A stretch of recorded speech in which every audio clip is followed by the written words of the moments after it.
Good morning, sir. Yes, roll number 30. Morning, sir. Good morning. Yes, Yes, ma'am. Start कीजिए. yes. First of all, my name is Dr. Shubhangi Kulkarni. I am from Sangamner College, Sangamner. And thank you very much for giving me this opportunity to introduce our today's resource person. He is Dr. V. Vijaya Rama Raju. Sir is a professor and head of the Electrical and Electronics Engineering Department at Gokaraju Rangaraju Institute of Engineering and Technology, Hyderabad. With over 25 years of academic and research experience, he holds a PhD from Jawaharlal Nehru Technological University, Hyderabad, an MTech from NIT Warangal. Dr. Raju has published over 30 research papers and 2 book chapters and holds one Indian patent. He has secured rupees 52 lakhs in funding for research in renewable energy, synchrophasor technology, and electric vehicles. An AICTE certified mentor, he has delivered technical talks internationally and conducted numerous faculty development programs. He is a senior member of IEEE, Fellow of Institution of Engineers India, and a life member of ISTE with interest in smart grids, power systems, and educational technology. Sir, on behalf of HRDC BAMU and all the participants, I welcome you in this particular session. Thank you, sir. Thank you very much. Yeah, thank you, ma'am. Thank you for introducing me to the audience. Yeah, first of all, I would like to thank the organizers for giving me this opportunity to interact with you all. I hope there are almost 57 participants for interacting from the last 1 week. And I'm sure that by this time you have understood the concept of learner-centric MOOC model and also how to create this learner-centric MOOC model using Google Classroom during the session delivered by Debian on 16th. Okay, so today's session is going to be hands-on, or like you can say it's like a demo type of a session. You can where we need to have more interactions with each other, so that you will be familiarized with how to upload this e-content onto your Google Classroom, Google Classroom. Okay. So how many of you have already submitted your assignments on Google Classroom? If you can unmute, otherwise you can also put it in your chat. I Yes, hope I sir. am audible. Am I Yes, sir. audible? Yes, sir. Yes, sir. Yeah, I'm not going to use any PPT today. Just I will be switching across different websites. So kindly bear with me during these transitions. Yeah, yeah, please. So those who have already submitted, just you can put yes in the chat, so that I will be aware.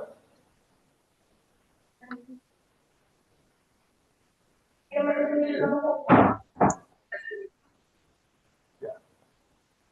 So just before we will go and see your submissions, what I will do is I will show my. I have created one test class where I have uploaded few LEDs and few LBDs and LXIs. Just Excuse me, sir. Yeah, please. Your voice is not very clear, sir. Okay, I will come closer to the mic.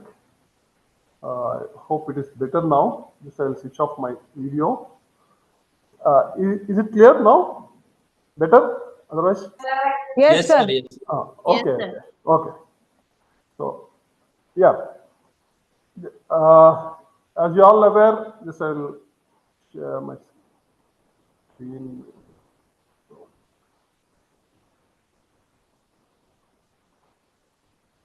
Yeah.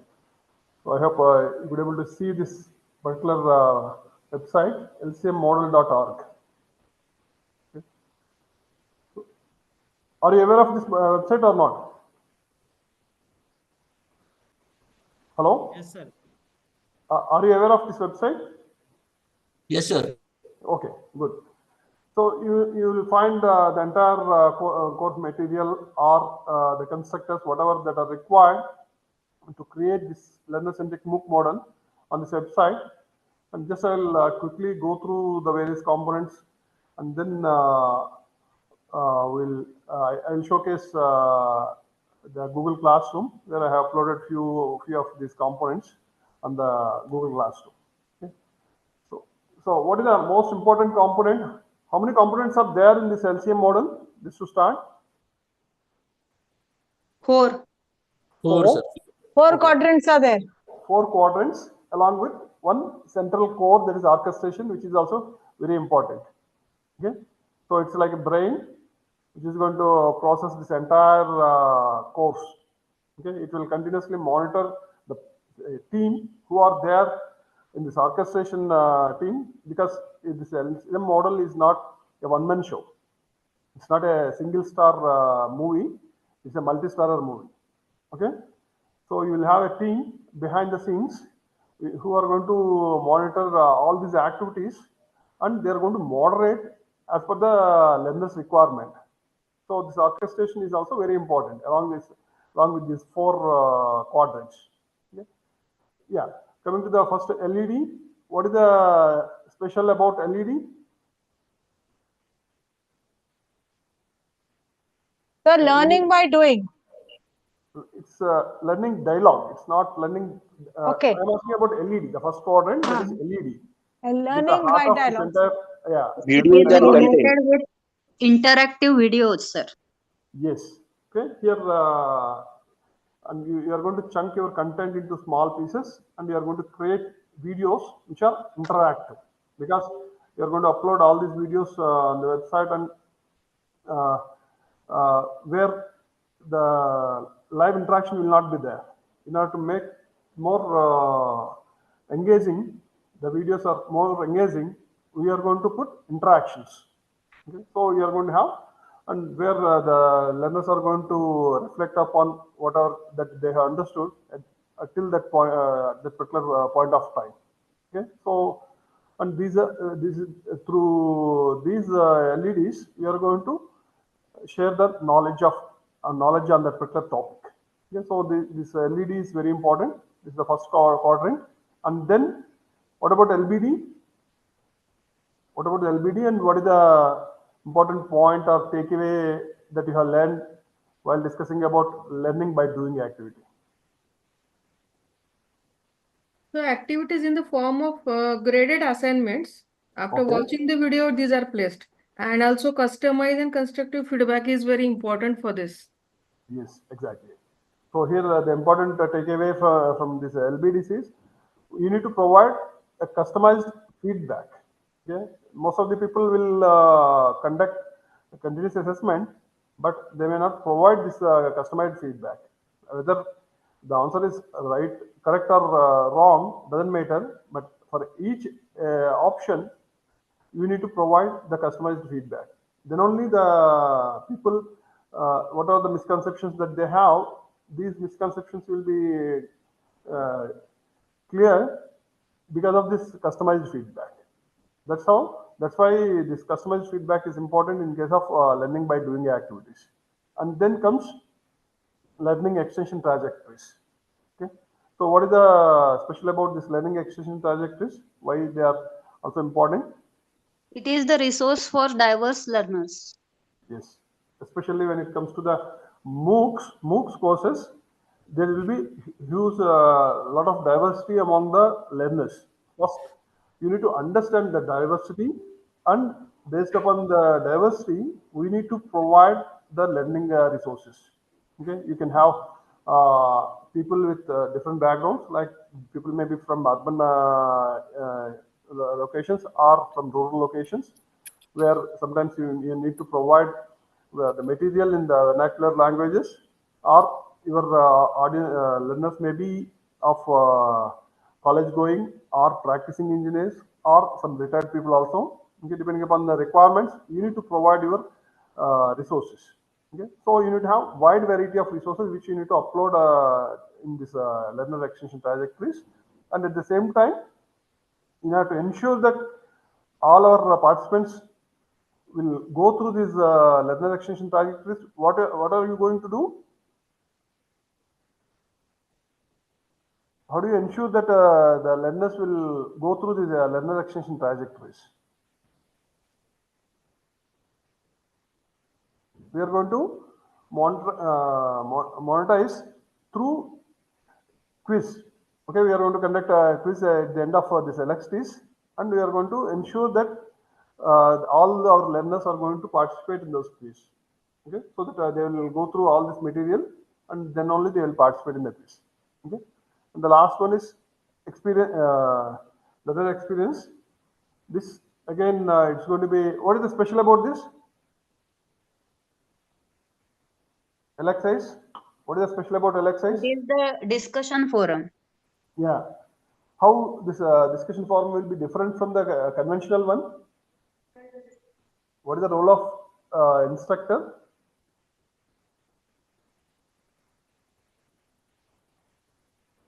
What is the role of instructor? This is not just like a doubt clearing session. The instructor has to moderate the discussions. Okay, he or she has to start the discussions with a focused question, and then the instructors has to moderate the entire discussion. Okay, so that and at the same time we need to ensure that each and every participant has to participate in those discussions. These are the things which you need to take care in this LXS. Okay, so and in order to monitor all these things, we need to have a team which are going to work along with the course instructor. Course team will be there.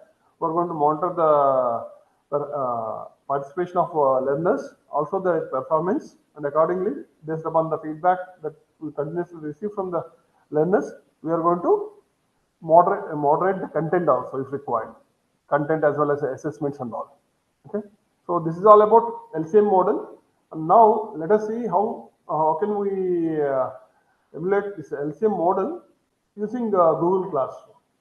Google Classroom. Okay. So there are a lot of applications that are developed by Google, which can be used for our educational purpose. So one such application is Google Classroom.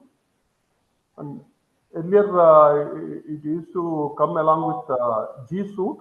Now they have changed it to Google Workspace. Okay, institutional workspace. Those who are having this Google institutional educational workspace, they will provide all the apps that are related to education. Okay.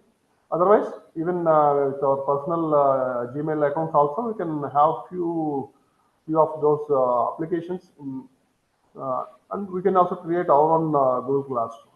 Okay. So just to demonstrate, just I'll share my, I'll change the tab once again.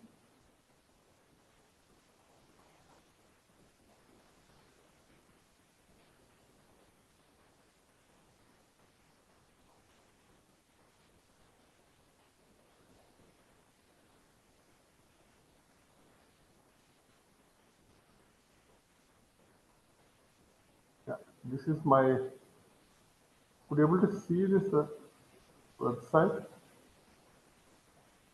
Would you able to see this website or not? Yes. Huh? Okay. Yes. Yeah. Okay. So I have created one test class that is called LCM.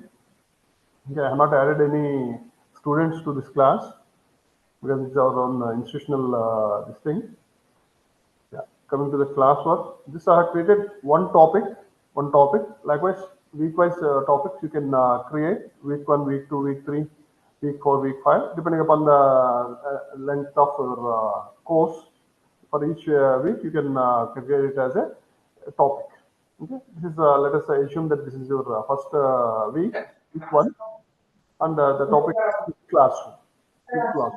I would like to explain classroom concept. And, for this, I have used a learning dialogue. So I have put some introduction about this learning dialogue. So what is this flipped classroom, and what are the things that you are going to learn from this video? This I have given an introduction here, and then I have added a link here. Okay, so this is the flipped classroom. This I will demonstrate. First I will demonstrate, and then whichever points that you might have interested, let me know. Then we will focus on only those points. Okay. So this particular video was edited using h5p.org. Okay, this is one online tool where you can embed a lot of interactions, just to showcase what all the various types of interactions that you can add or embed in a Hello, sir. video. Your voice is breaking, sir. It is not very clear. It's not clear. Okay, okay, okay. Just I'll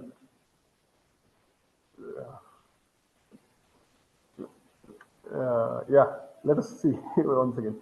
So just I'll play this video. You can see this is about fifth classroom. Some of you might have already come across this concept, but here my intention is not to explain about this fifth classroom. Just I would like to showcase the various types of interactions which you can embed in any learning dialogues. Am I clear? Am I clear? Am I audible or not now? You are audible, sir. Okay, okay, okay. Okay. So here my intention is not to explain about this particular topic. Just my intention is to showcase what all the different types of varieties of interactions that you can add to your video. Okay.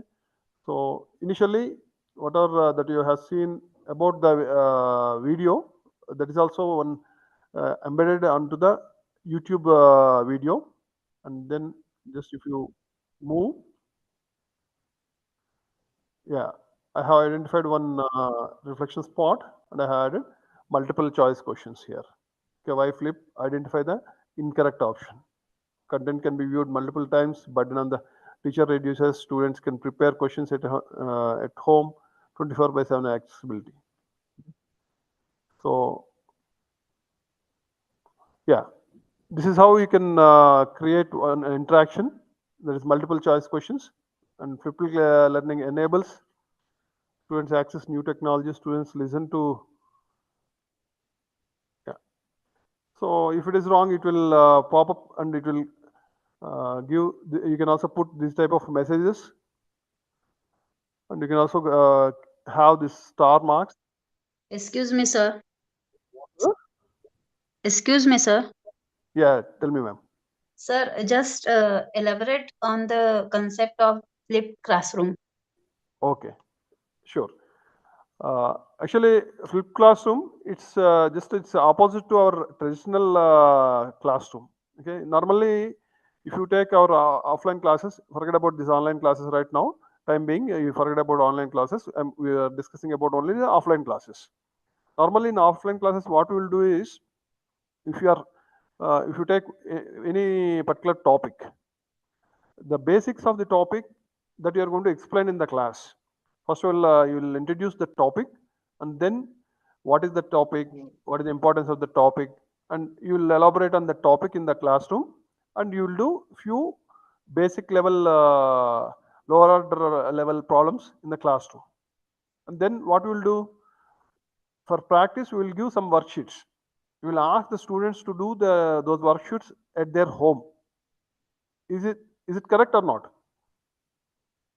Is it the Yes, way in sir. which we will proceed in the regular classes? Okay. Yes, sir. Yes, sir. So the problem with this type of teaching learning process is, by the time he goes to his home or her home, then nobody will be there to help her or him. Okay. So while he come across any doubt or difficulty, there won't be anybody to help him. Either his peers will not be there, or we as faculty will not be available at their home. So what happens is, either they will lose their interest, or simply they will copy from somebody else, because they need to submit that assignment, and otherwise they will lose their marks. Okay. So in order to overcome this problem, what we need to do is, we need to create videos. We need to provide learning material. Okay. So what are all the basic fundamentals that we are going to explain via these interactive videos, and then we will upload all those things in our websites or through the LMS. We are going to provide these videos to them, and we will ask the learners to go through these videos at their home. Okay, because they are fundamental, and we are going to provide explanation through interactive videos, and even if they have any small misconceptions, those misconceptions will be cleared through our reflection spots. They will acquire certain knowledge, the basic knowledge, and by the time they come to the class, since they have already gone through the fundamentals, here in the class as a faculty, what you can do is we can take higher order level problems, and we can discuss we can discuss about those problems in the classroom. So while you are solving higher order problems in the classroom, since they have already acquired certain basic knowledge, they'll try to solve those problems. And at the same time, if they got some, they stuck at some point, we will be there to help them. Okay, either faculty or they, their peers will be there, so they can also discuss with their friends, and they can solve those problems. Okay, so this is called flipped classroom. Just we are changing the roles. In the traditional classroom, we are giving basic knowledge in the class, and we are asking higher order level problems to solve at the home. Okay, whereas in flipped classroom, we are going to provide the basic knowledge at their homes, and they can go through those videos multiple times. They can go through those videos, and they will acquire that basic knowledge, and they will come prepared to the class. And then we are focusing on higher order level problems in the classroom. Okay, that's how we are overcoming that problem. Okay. I hope it is clear, ma'am. Any doubts? Yes, yes, sir. Yes, sir. Okay. So for executing this flipped class also, we require these interactive videos. You need to prepare interactive videos, and along with those interactive videos, again you have to provide this extra learning extension trajectories. All these things you can give. You can provide LEDs, LBDs, LXIs, and you can also create this discussion forum. Everything, whatever that you are creating now, that can also be used to implement this flipped classroom. Okay, and then since you will get a chance for face-to-face interactions in the regular offline class, you can take up higher order level problems, and you can solve in the classrooms. Okay, that is what flipped classroom is. Okay, so this is another type of, just if you observe, uh, since I have not solved my second question in the previous attempt, the video has gone back to the previous topic. Just if you observe on the timeline, it went back to the previous timeline, and again I was asked to go through that video again. Okay, such type of facility you can provide using these interactive videos. Okay. So again, I'm attempting this question. Why flip? Identify the incorrect option. Burden on the teachers reduce the answer. So flip learning enables students listen lectures at home. Students, yeah. So both are correct. Excellent job. The previous one is you have put some other message. So now it is allowing me to continue. Otherwise, if you look at this timeline, it might have gone to the previous timestamp. Okay. So again, you have one more variety of interaction. This is another variety of interaction. Select the facilities that come with the videos in flipped classroom. Okay. So you need to identify the terms uh, which are related to the facilities that come with the videos in the flipped classroom in this sentence. Okay, you can select all these uh, terms. Okay, so but you need to identify the correct terms. Okay, so I will identify the correct terms. Just I am selecting these three, and if you check, it is correct. Okay, otherwise, again, you can ask the learners to go back and watch the video. Okay, this is another variety. Just I'm showing the varieties of interactions which you can embed in your video. Just I will drag and I will show only the interactions. So this is another variety where you can drag and drop. Normally, most of the times, if you look at most of the videos, you may have only multiple choice questions. Okay, after this corona, everyone are attempting this multiple choice questions, and they may get bored even if you put this multiple choice questions. Okay, so you can try variety of ways for interaction. Okay, so how 21st century students access knowledge. Okay, do you think these are correct? No. So one is incorrect, another one is correct. So you can retry. You can give an option to retry. They are using either mobiles or laptops or tabs. So these are called drag and drop type of interaction. So all these are correct. And then again, so these are multiple correct answers. You can have more than one correct answer also. Okay. Identify the steps involved in flipped classroom. Just again, all these are steps of flipped classroom. So this is multiple correct answers. The first one is multiple choice, single correct answer. These are multiple correct answers. So this is another interaction which you can keep. So here, what we are asking is, would you like to revisit the following topics? Okay, normally, even in your regular offline class also, what you will do after explaining a certain topic, then you will ask whether you have understood the topic or not. Just like the way I asked whether you have understood this flipped classroom concept or not. Okay, if you do not understand, then what we'll do, we'll again we'll explain the same, repeat the topic. We'll again repeat the topic. Okay, same way, you can, this particular interaction will also help us to get the feedback from the learner and sending asking him to revisit the topic. Okay, so these are called crossroads. Okay, either you can move forward, or you can also, just if I say y flip, it goes to the timeline where I have explained y flip. If you click this, how do students access knowledge, it will go to a timeline where this particular topic is explained. Just if you click this, just you look at this timeline, it has gone to the same time. So that's what a crossroad is. Okay? Then move on to the next variety.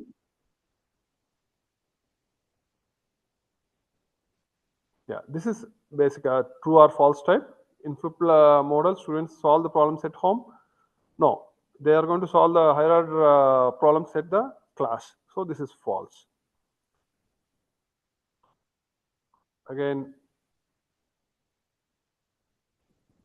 these are filling the blanks. Okay, this is another variety of interaction. As part of out of class activity, students will, what do students will do?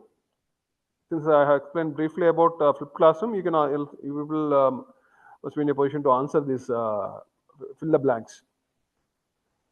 So as part of the out of class activity, students will, they will watch the learning videos. Watch the learning videos at home. Already we have created learning dialogues and we have supplied through LMS. So they will watch the videos at home and solve the problems in the classroom. So while designing these type of filling the blank questions, you need to be a little bit careful, because you must be in a position to anticipate the answers also. Okay, sometimes they may also called as house, or simply they may put class. Okay, you must give the input for answers as both home, house, or class, classroom. Okay, likewise, you need to anticipate the answers, and accordingly you need to provide the correct answers. Okay, so all these three are correct. So you can continue. Once again, I will show the same filling the blanks. Yeah, it was already answered.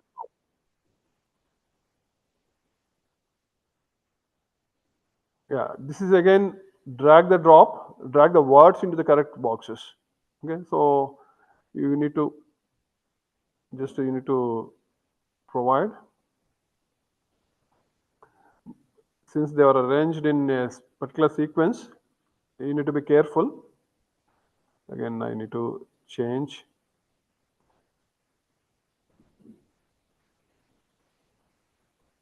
the sequence. All these are correct, but only the sequence is not mapped. Sorry.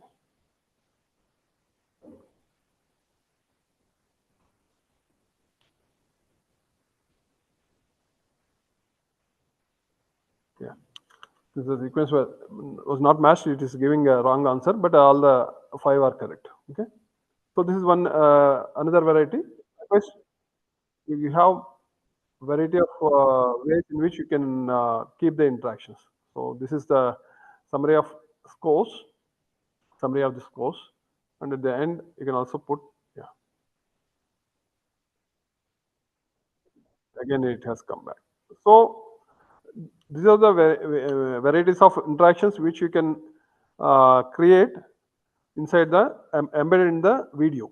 Okay, so this will make more interesting and more engaging. Okay.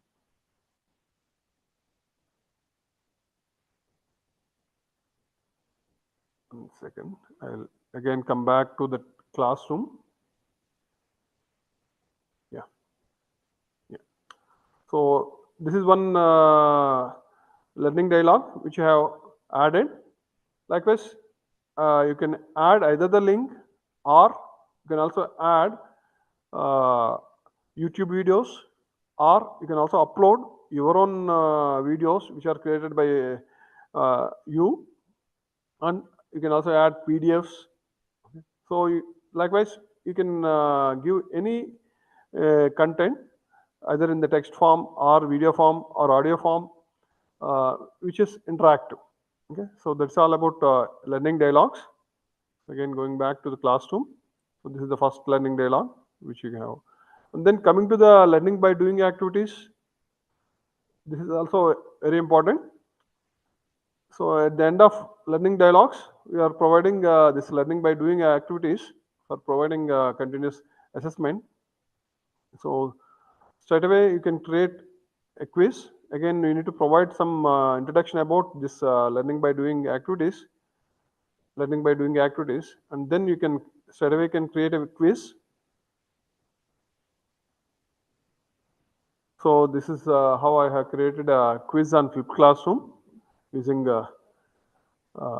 Google application. So yeah, I think most of you are aware how to create these quizzes in Google apps. So I won't give much focus on these quizzes, how to create these quizzes. Only thing is, what is the important point while you are creating quizzes, FBDs, LBDs?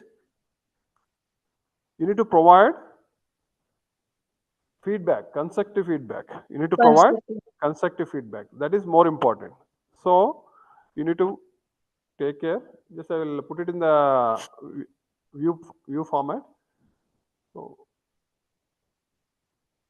just again, I have given some introduction to about this quiz and what they need to do. If they have any doubts, you can, yeah. So what is the primary goal of a flip test? Just randomly I will select, okay. So since it is in preview mode, I cannot able to submit, but I'll share this link so that you people can, just I'm submitting this in the chat. Just I'm providing this in the chat. Just anybody can attempt that quiz. Just you people can attempt and see the way in which I have provided the feedback. Okay. So I will show the feedback what I have provided here itself. So for I have given 4 options for this particular question, and out of these 4 options, 1 is correct. So even if it is correct, I have given the feedback for that correct option. Similarly, for the rest of the 3 which are not correct, for those options also I have given the feedback. So if the learners are having any misconception about that particular option, then they will also realize. Okay? And while designing the options also, they must be like some distractions. Okay, the answers must be very near to your correct answer. because they will distract. I think somebody has submitted a quiz. Yeah.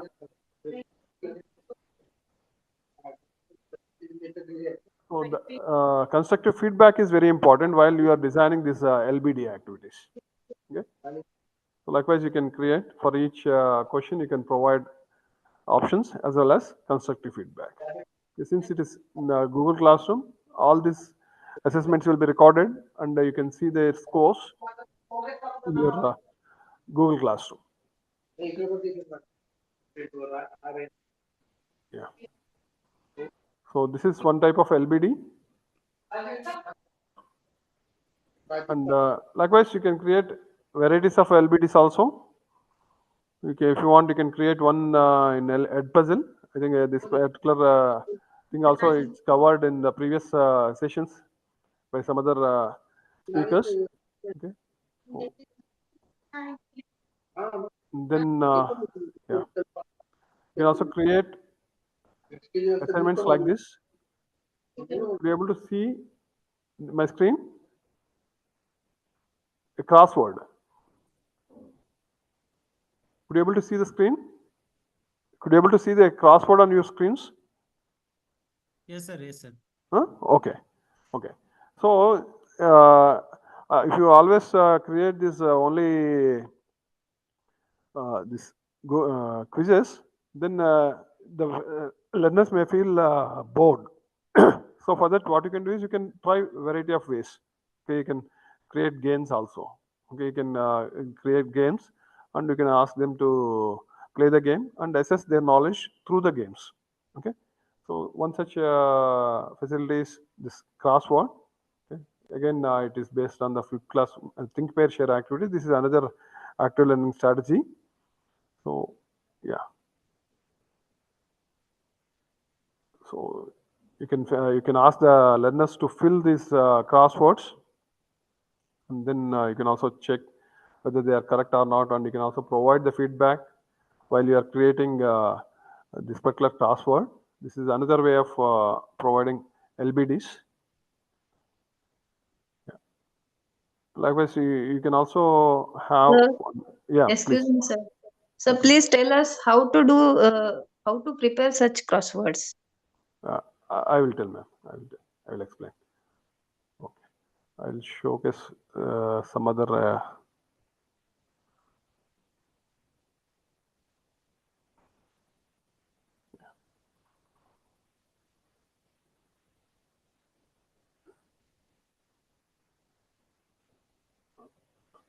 Yeah, one more variety I will show, and then we'll go back.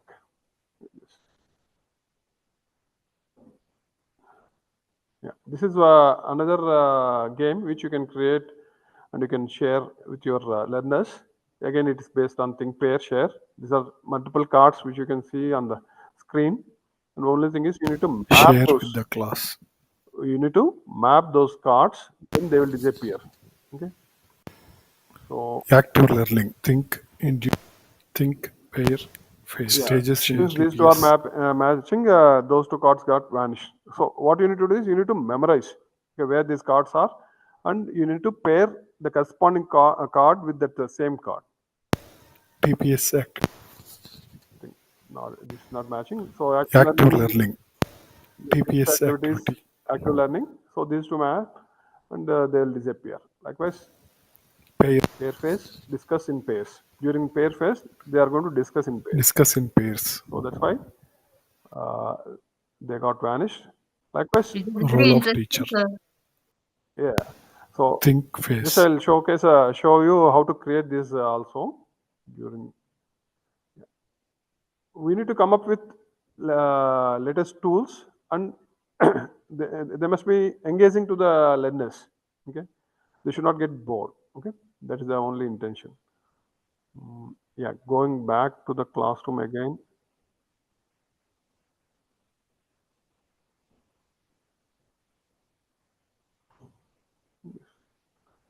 Yeah, next quadrant is learner extension trajectories. Again, in learner extension trajectories,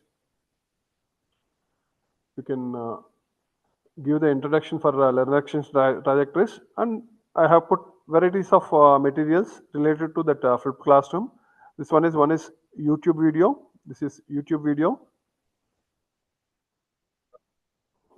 and this is one handout on flipped classroom. That means PDF you can upload, and this is a Wikipedia link that I have given for flipped classroom, and this is one more but this is in local language.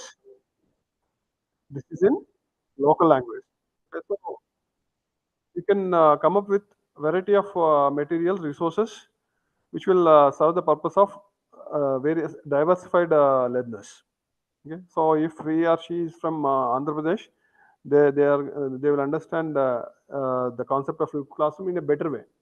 What is the purpose of Sir, flipped classroom? sir, Yeah, it please. it has a license, means your YouTube video. Yeah, obviously It's there is one. licensed. So Yeah, please, can you just show that how you are which- checking the license of YouTube video? one second.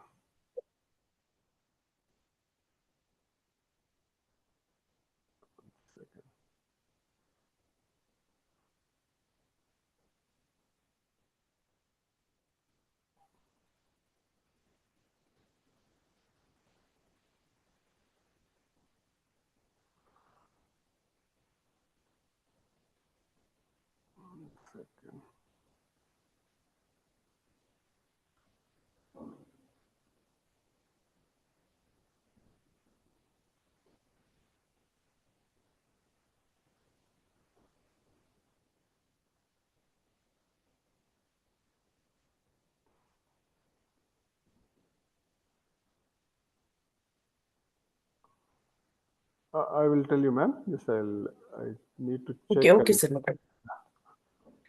Because I was also Yeah, searching for that is very important. license. You cannot just like that. You cannot share But this video. but I didn't get anywhere that. So that's why I'm asking. I will tell you, ma'am. I will otherwise I will share.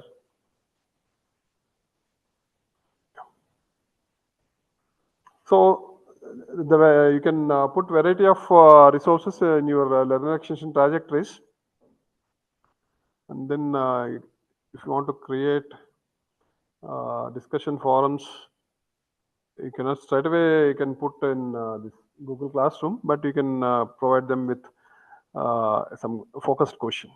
Okay, so you can ask them some question, and you can ask them to submit the answers for this question, and you can also provide. This is where you can see the answers, and all the students can also the same answers, and they can also edit the answers of the peers. Okay, that's what they can do with this question type of activity. Okay, so in this way, what all the four coordinates are there, all those four coordinates can be uploaded into your Google Classroom. Okay, LBDs, LEDs and LBDs, and then you can provide a learning extension trajectories, as well as you can also provide this learner experience interaction. Okay, so this is how you can create your own LCM course using Google Classroom. Okay.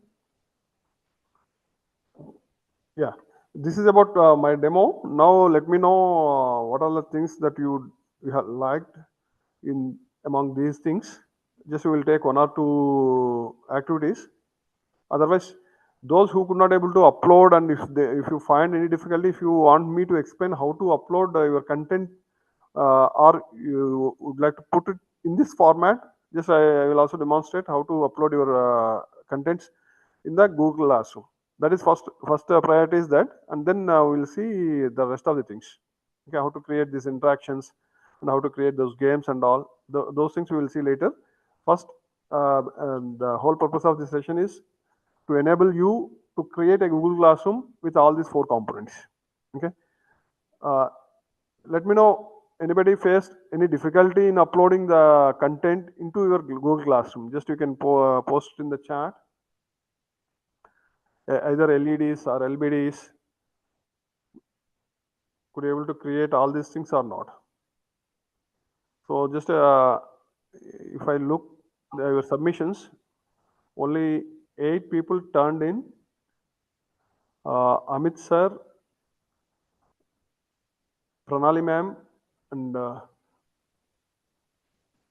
Prabhanjan Chaudhary sir, and Haris, Manju ma'am, and Patel Yogesh, Premji Parmar, and Roshani Karat. Only we could able to see 8 people turned in your assignments for LBDs, it seems.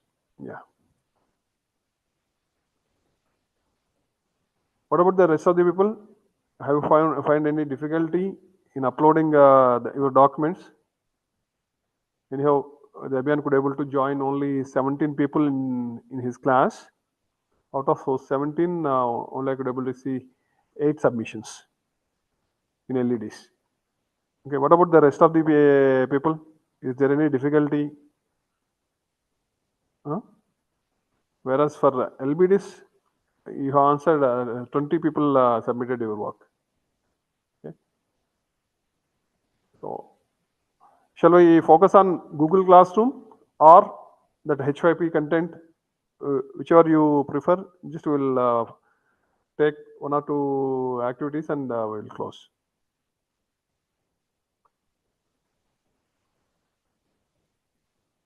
Any inputs? This I would like to hear from you. Sir, will you please help how to develop e-content on any of these one quadrant? Any sample or any outlines you can help us? E-content, first of all, you need to have a video, ma'am. Okay. That video you need to create on your own, or you need to borrow it from the YouTube, looking at its Creative Commons license. Okay, there are 2 options. Either you can create your own video, or you borrow it from the YouTube, readily available videos from the YouTube. So Which we are, have to have a video recording of on any topic. yeah, you whatever the topic that you would like to deliver, you need to have the video related to the topic. I should create the video. Yes, yes, yes. Otherwise, you Thank can also borrow videos from YouTube if they And provide license. thank you. Yeah. So, and then once you have the video, then on the top of that videos, on those videos, you have to embed these interactions. I think some of the previous speakers have already explained you how to embed interactions using Edpuzzle. Yes, sir. I could able to see some of the. I will share the submissions. 1 second. Excuse me, sir. Yeah, please. Are you asking about which submission? I have submitted that Google form. Just you have said. Yeah, LED submissions. Just I will But share I the have video, submitted. share the screen, ma'am, so that you will understand. 1 second.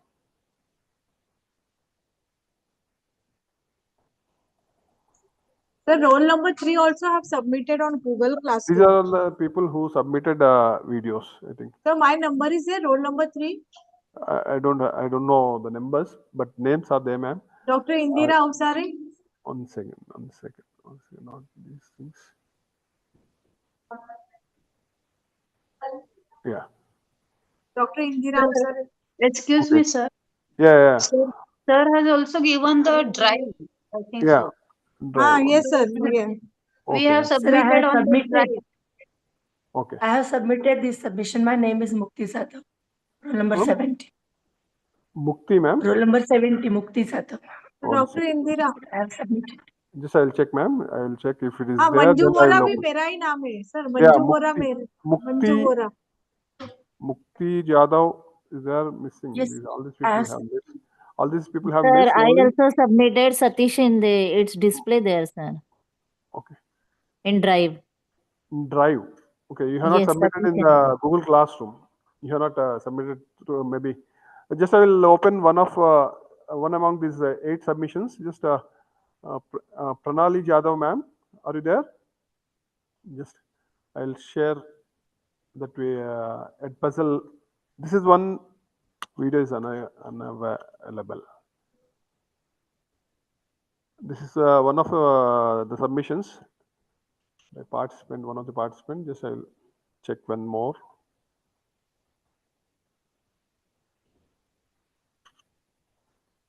Yeah.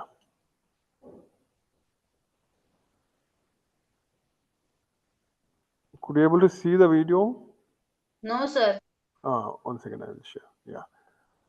This one is one is submitted by Yogita M. Patel. So yeah. So they have selected one video from they have borrowed one video from YouTube, and then they have created 2 reflection spots. It's of 11 minutes video. It's all about C pointers. The topic is Sir, C we pointers. also submitted it, but in the Google Drive, Drive. which is Okay. shared by the. No problem. No problem, ma'am. It's fine. It's fine. So let us. What's up, guys? Welcome back to this series and C program. Yes, I will drag and I will see the way in which Get memory address interaction where has been made. So this is multiple choice question, and she's asking some error, memory or something. Okay, this I'm taking randomly. If I submit, it's wrong. I think they have not provided the feedback why this particular answer is wrong. Okay, so what you need to do is you need to provide the feedback also. Okay, it's not we should not simply say whether it is correct or wrong, but at the same time we should also provide the feedback. Okay, so where 25 is located. When you copy and run the exact same code, you may get regular variable a pointer of again, while you are creating statement these videos on Edpuzzle, you can also restrict whether value to allow them to drag the videos or percent change the d speed of the video. comma That option is also there. asterisk You can ptr. also make use of those options. Here asterisk ptr If you gives the are very value strict and stored if in the you ptr want address, and the since the learners value has is in to- integer, Learners has to go through the entire video. You should also restrict them to drag the video also. Such options are available. Okay. If it is of a simple topic, then you can also provide an option to. remember Yeah, this is again, it's a multiple choice question. Actually, in Edpuzzle, there are only 3 ways in which you can provide the interaction. One is multiple choice question, and the other one is true and false, and the other one is just a small short answer questions. Okay, only these 3 options are there. Okay, so yeah, so I suggest to provide feedback for each and every option that you are going to create during your interactions. Okay. Sir, may I interrupt you? Yeah, please. Sir, you're giving me suggestion to add here constructive feedback, but we have been asked to create just reflection spot by creating MCQs and a short answer. And in LBD, we have been asked to give the constructive feedback. In Yeah. Mahesh, in this session, I have created that LBD, and in that I have given the constructive feedback. Okay. So we'll also check those LBDs. 1 second.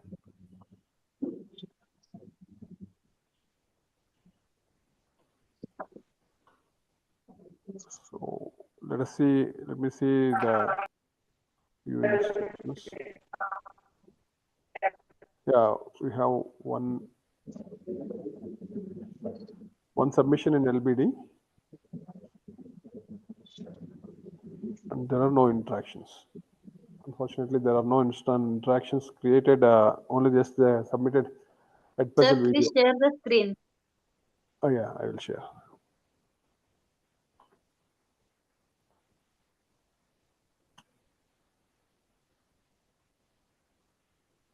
Somebody has submitted this video, but there are only one. Let's talk about. Yeah. So if I select this,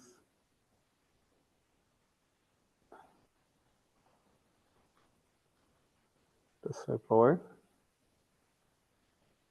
Yeah, here also just they have provided answers, but you need to provide feedback also. Let's talk about the essential skills you need.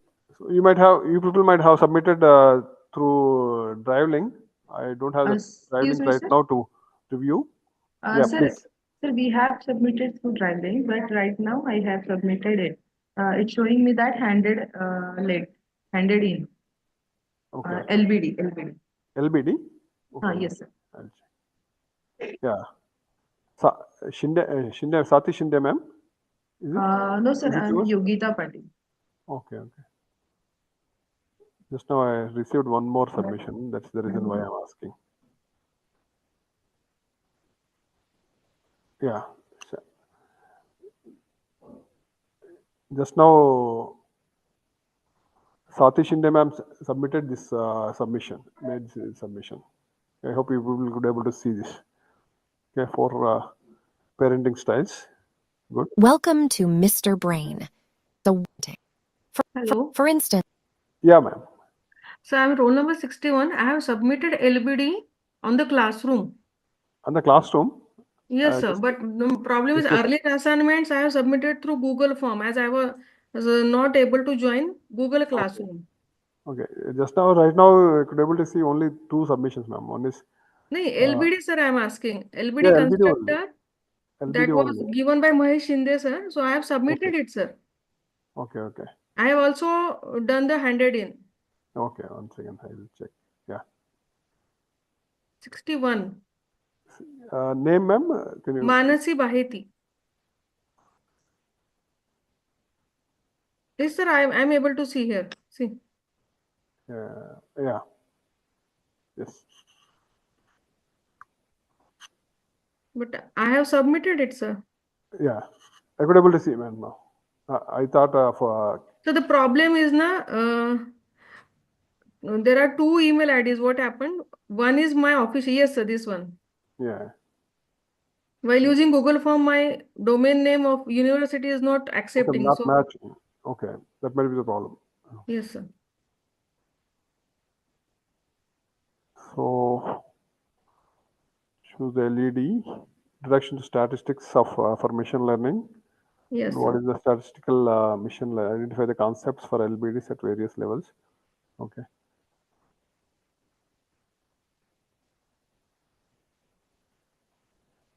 And earlier, 8 puzzle activity and one more I have submitted using and the script using Google Form. Okay.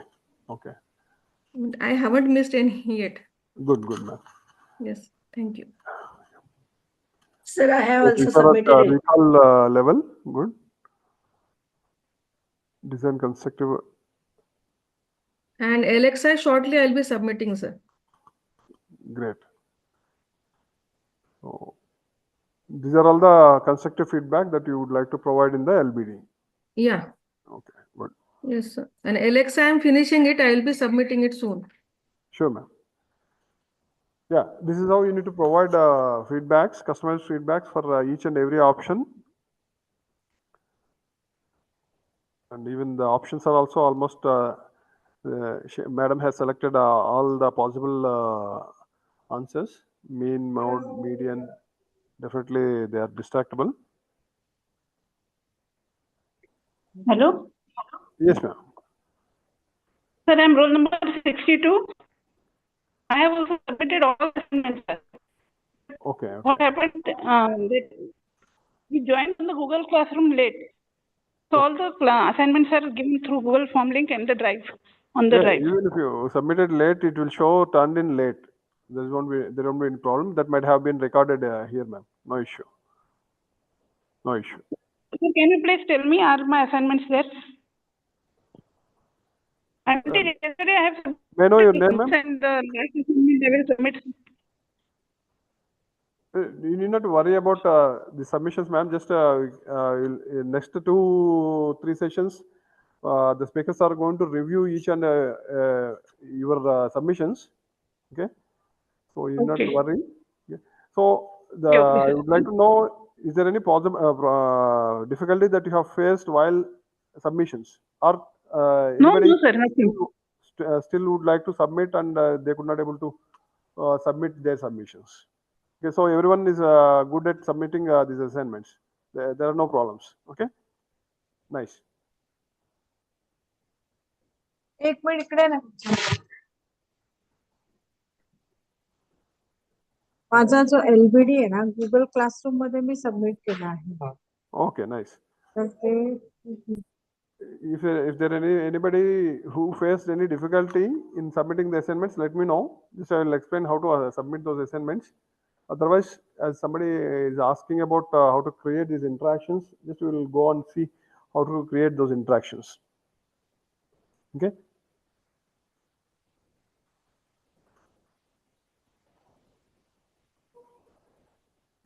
Is that fine? This is what I will.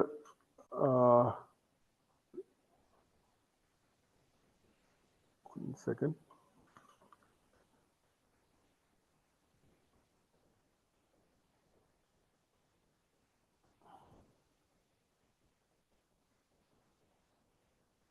Which type of interaction would you like to see on H5P?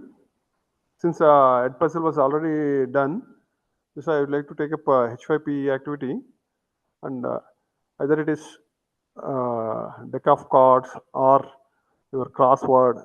Shall we go with this crossword? Creation of crossword puzzle.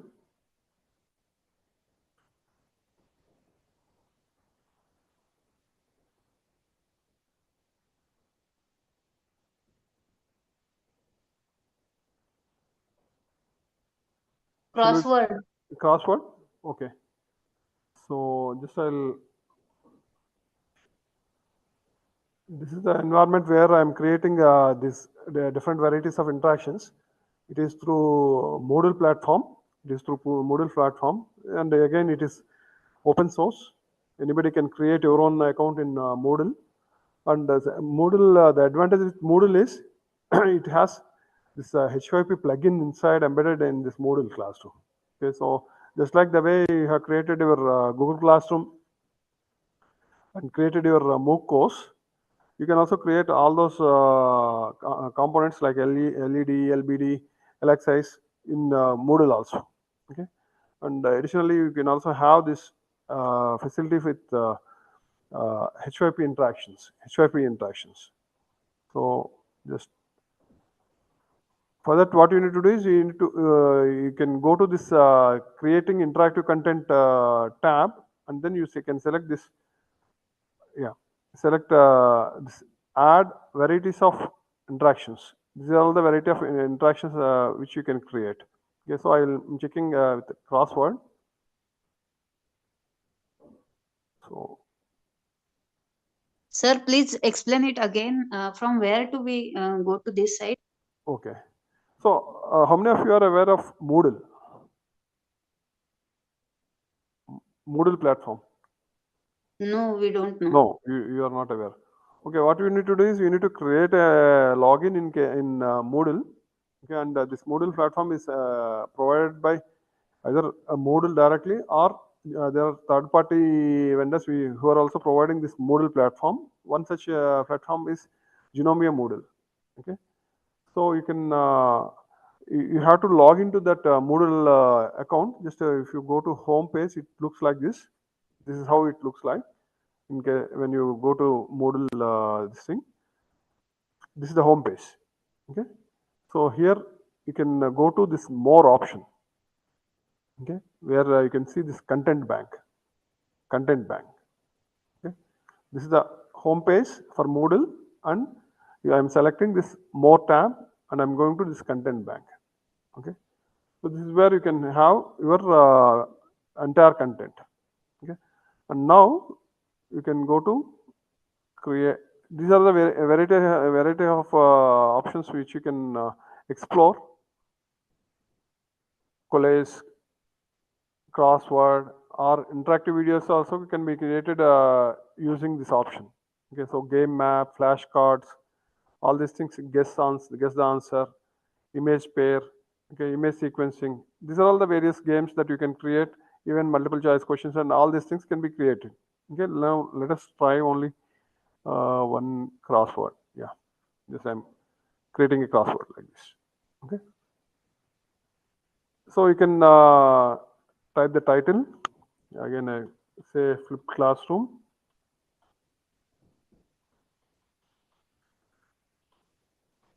Flip classroom is my title. Just you can give the description. Just you can give the description. How to create flip classroom. Flip classroom. Yeah. So now here what you need to do is you need to provide a clue and answer. That's it.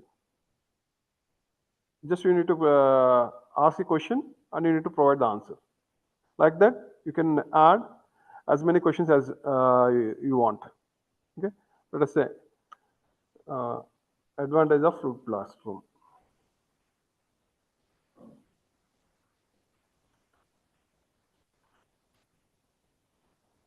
Bear with me because I need to type all these things right now.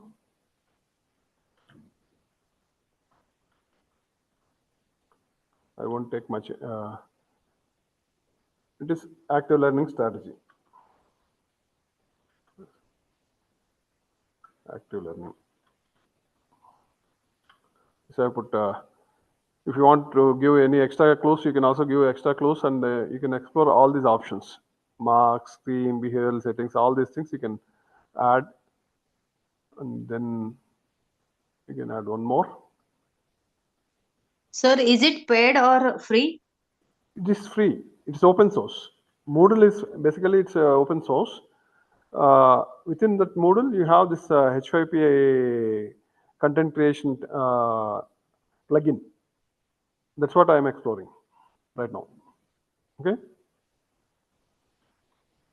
Okay, sir. Where do learners watch? Madam, nahi, Rukaya ji. Rukaya ji. Watch content. How it is, no? He tries to just demean the front person. Home. Okay.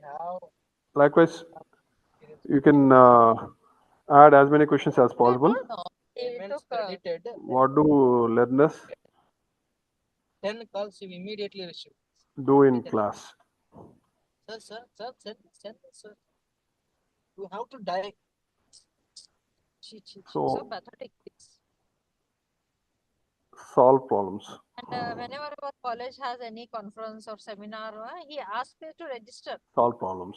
And, Likewise, you can add as many as possible, and then simply save. Many people asked me to do that. I never, because policy, even if you Saddam ask me, If you want to create this cross-purpose, I'll give him feast. it is very simple. No. This matter, no. So if you last time I he was click on avoiding show solution, he asked it to will create. this workshop we had no. Roll number 26, please mute yourself. So it is very simple to create this type of games using this Moodle or h5p.org. Okay. And people will also feel happy to engage with these games. Okay, instead of creating regular routine multiple choice questions using this quizzes, multiple choice questions, we can try varieties of games using this H5P. Okay.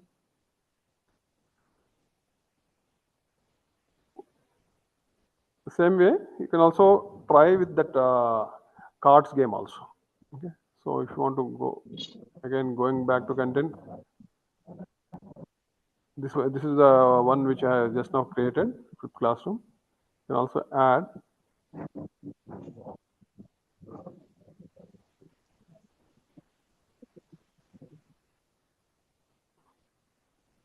flashcards. But you need to create those cards. You need to have this card and picture, all those things you need to have cards that are already prepared.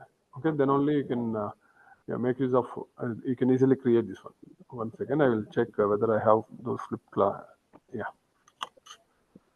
So I have few cards readily available with me. Just I'll try to demonstrate how to create that game. Okay, flashcards. Again, I will say flip class. So it is about flip class and card 1.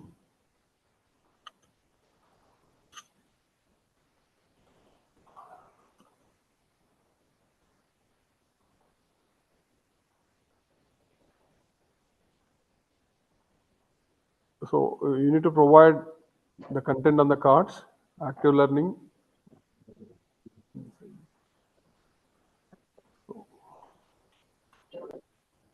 Active learning.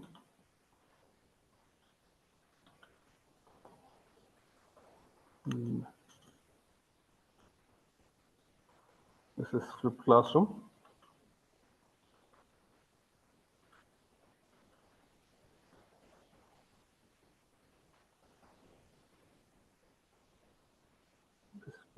Sessions. I have already created these images, so I can straight away make use of these images right now. So active learning.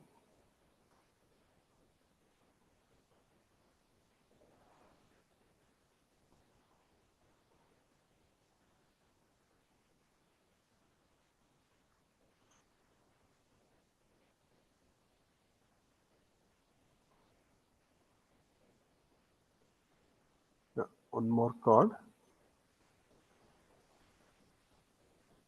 Submit करायचं form त्याने chat box मध्ये link दिली नाही ना मला chat थांबवा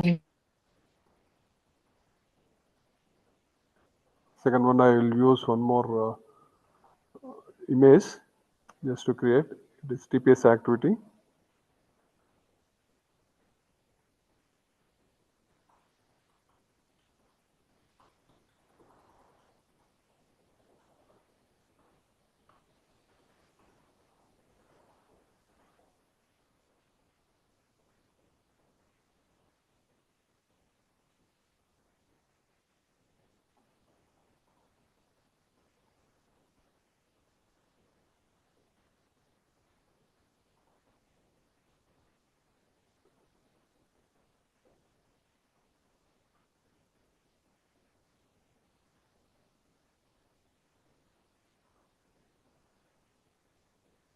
Adding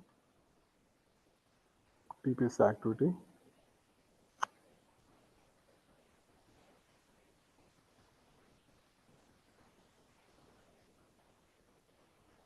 Second, I will save this and I will check whether you get this or not.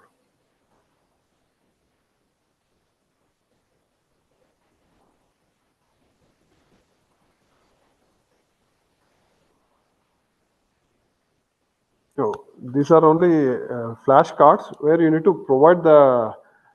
This is not the memory game. This is another variety of game. Just where you need to provide the answer, and obviously, if it is correct, it will show correct. Otherwise, it will show wrong. Okay, it's like flashcards. This is not a memory game. Memory game is different. Okay, active learning. You can say I have given flipped classroom. It seems I think I have given flipped classroom, so it will show it's wrong answer. For this, I have not given any answer. So if I put FC, it may show wrong. Okay. So this is another variety of game which you can create.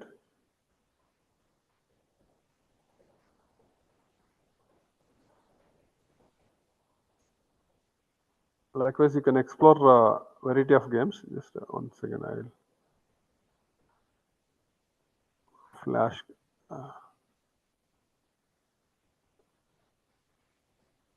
Yeah, this one is memory game.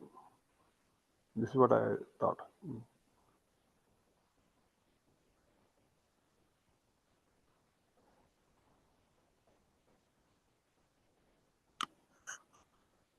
So this is what you need to. This is where you can add those things. Yeah, one second. Active learning. I have added this thing. This is active learning.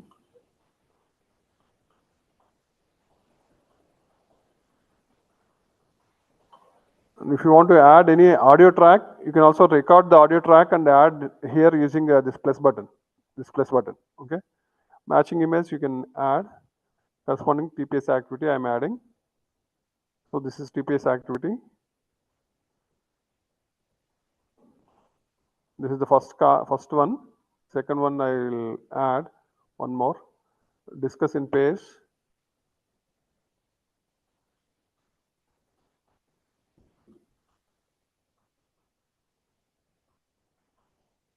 And again, if you want, you can also add your audio. Otherwise, you can go to matching image, pair face, you can upload. And if you want to add more number of cards, you can give classroom the title. Yeah, if you want to add more number of cards, just you can facilitator. The role of teacher is facilitation.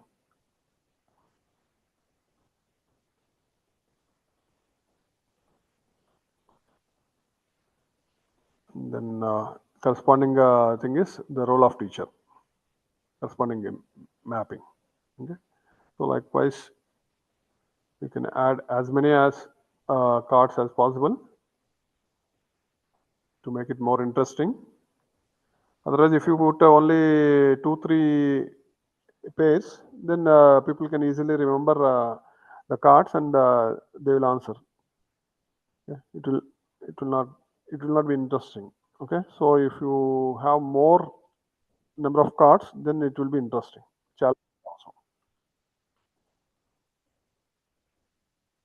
Share face, then share with the class. During the share phase, people will share their thoughts with the remaining class. So likewise, you can go on adding as many cards as you want, and all these things you can explore, behavioral settings and all, feedback, all these things you can provide. So I did not put the front image, that's why it is coming as question marks. Otherwise, you can also upload the front image. Facilitator, would you like to play this game? Shall I share the link with you? 1 second, I will, if you could able to copy content.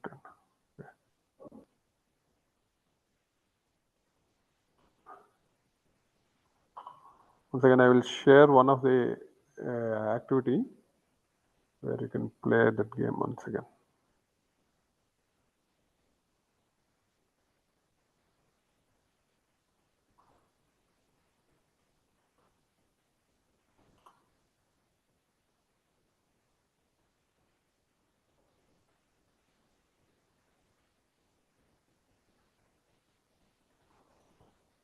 Just I'm sharing the link for this memory game. You can also try. Just I have shared it in the chat room. Just so you people can try playing that game.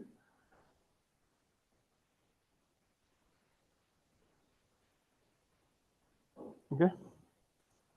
So TPS activity and this is active learning. These two are mapping, so they are vanishing right now. Share with the class, discuss in pairs, role of teacher, and this one is mapping, facilitator. So they will vanish. Pair face, sorry. Discussion, pairs and pair face will match and they will vanish. So finally, yeah. You can make use of all these things. You can set what are the pop-ups that you want, what are the appreciation that you would like to give, or if you want to ask them to go on back and visit if they do not complete the task, you can ask them to go back and visit those LEDs or LEDs. Yeah, all such things you can design using this. Yeah.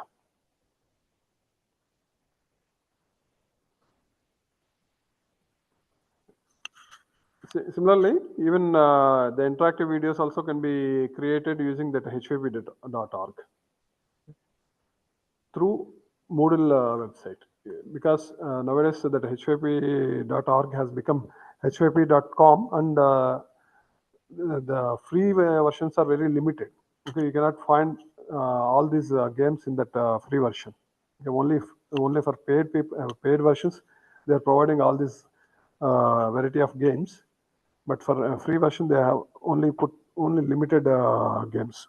But once you go through this Moodle login, then you will find all options. Okay, so you can explore that one also along with this Edpuzzle. There are several other websites also. Play Posit. That is one more online tool where you can create these interactive videos. And likewise, One more is there. Vijay. Vijay is there. That is also, you can also use that one for creating this interactive videos. But most of these tools, they'll have only limited options. Just most of them with multiple choice questions only. Okay. So I find this H5P.org as much useful. Yeah. Any other questions or any other things that you would like to know from my side?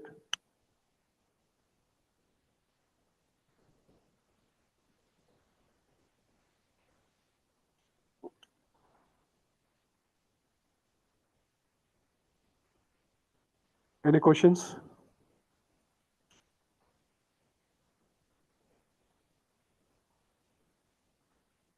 Could you able to hear me?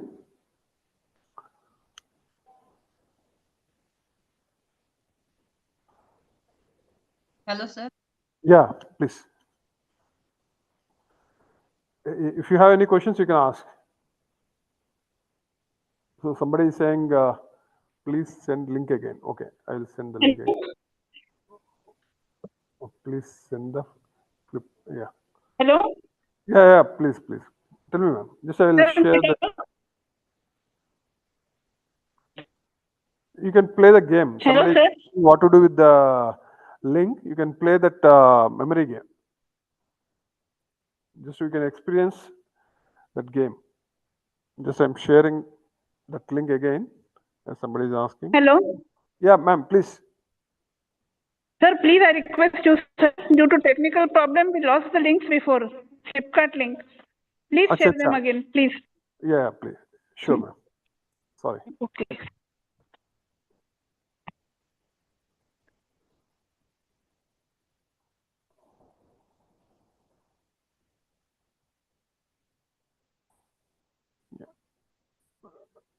Could you able to see the screen now? vijayramraja.v.genomia.com. Could you able to see the screen? Yes. Okay.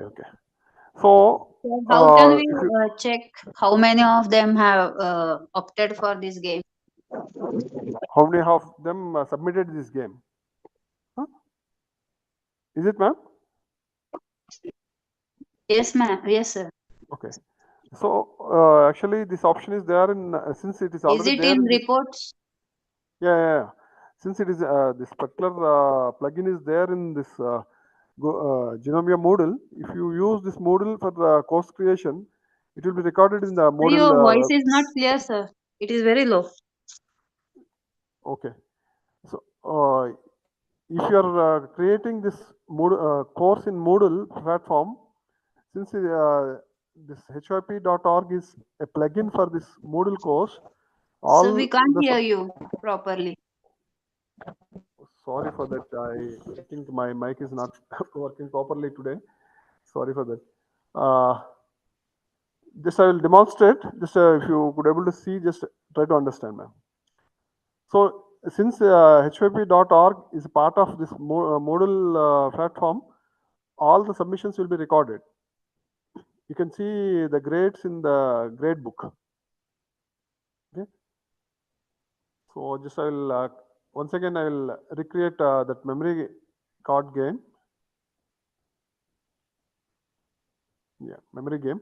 Just I have selected memory game. Then I have given the title as Flip Classroom or Think Pair Share actually. Think Pair Share. Think Pair Share. So you have options to add the cards.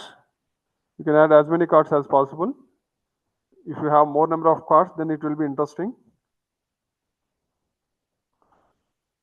Active learning, just I'll give the shortcuts and the corresponding image you need to select. TPS activity is an active learning strategy. So we are mapping these two in this first option. Okay. So then I'll go with the second card. Just I'm uploading cards. That's it. Okay. So during the pair phase, what they do is they'll discuss in pairs. Students will discuss in pairs. So I have added, and during share phase,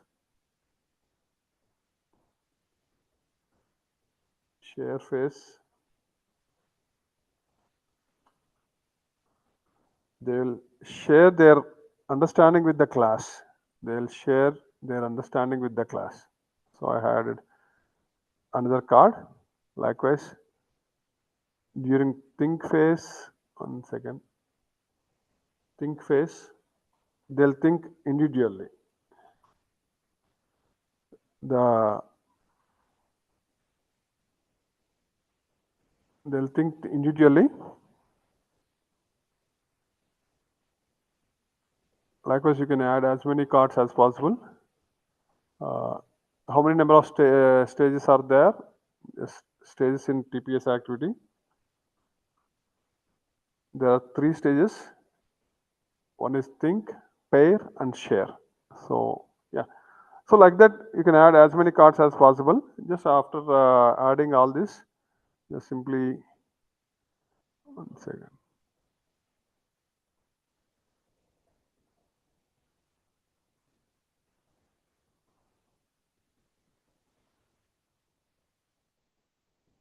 So from the front side also you can add one card which I have missed in the last demonstration. So I am adding that card in the front side. So with this I can save this, and it will create the game like this. Okay. So you have some, since we added 10 cards, so you have all 10 cards available here. Just now only thing is you can click and map to the corresponding card. Okay. So if you have more number of cards, it will be interesting and challenging. Okay. These two are mapping, so they will vanish. Likewise, you can provide this type of games to the students. Okay. I hope it is clear. Unless until you practice, you won't feel, man. Just don't worry. It's not a difficult task. Only thing is you need to know about the resources. Okay. So once you know about the resources, then you can easily explore. Any non-CSE guys, it doesn't require any computer science graduate who can only do all these things. Anybody with simple knowledge about the computers can create all these activities, and you can make your learners experience very good. Yeah.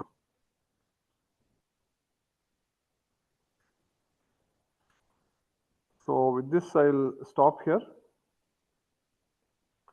If you have still any questions, you can post it in the chat.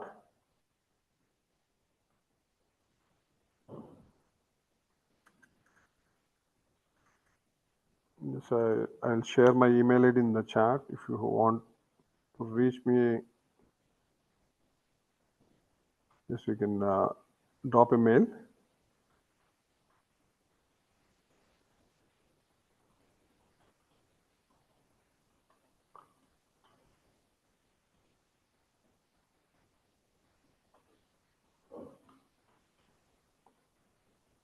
Yeah. Yes, I have shared my email in the chat. If you like to, if you have any doubts or if you want me to explain anything, you can send me a mail. Yes, I will be available. Thank you. Thank you, Ananda.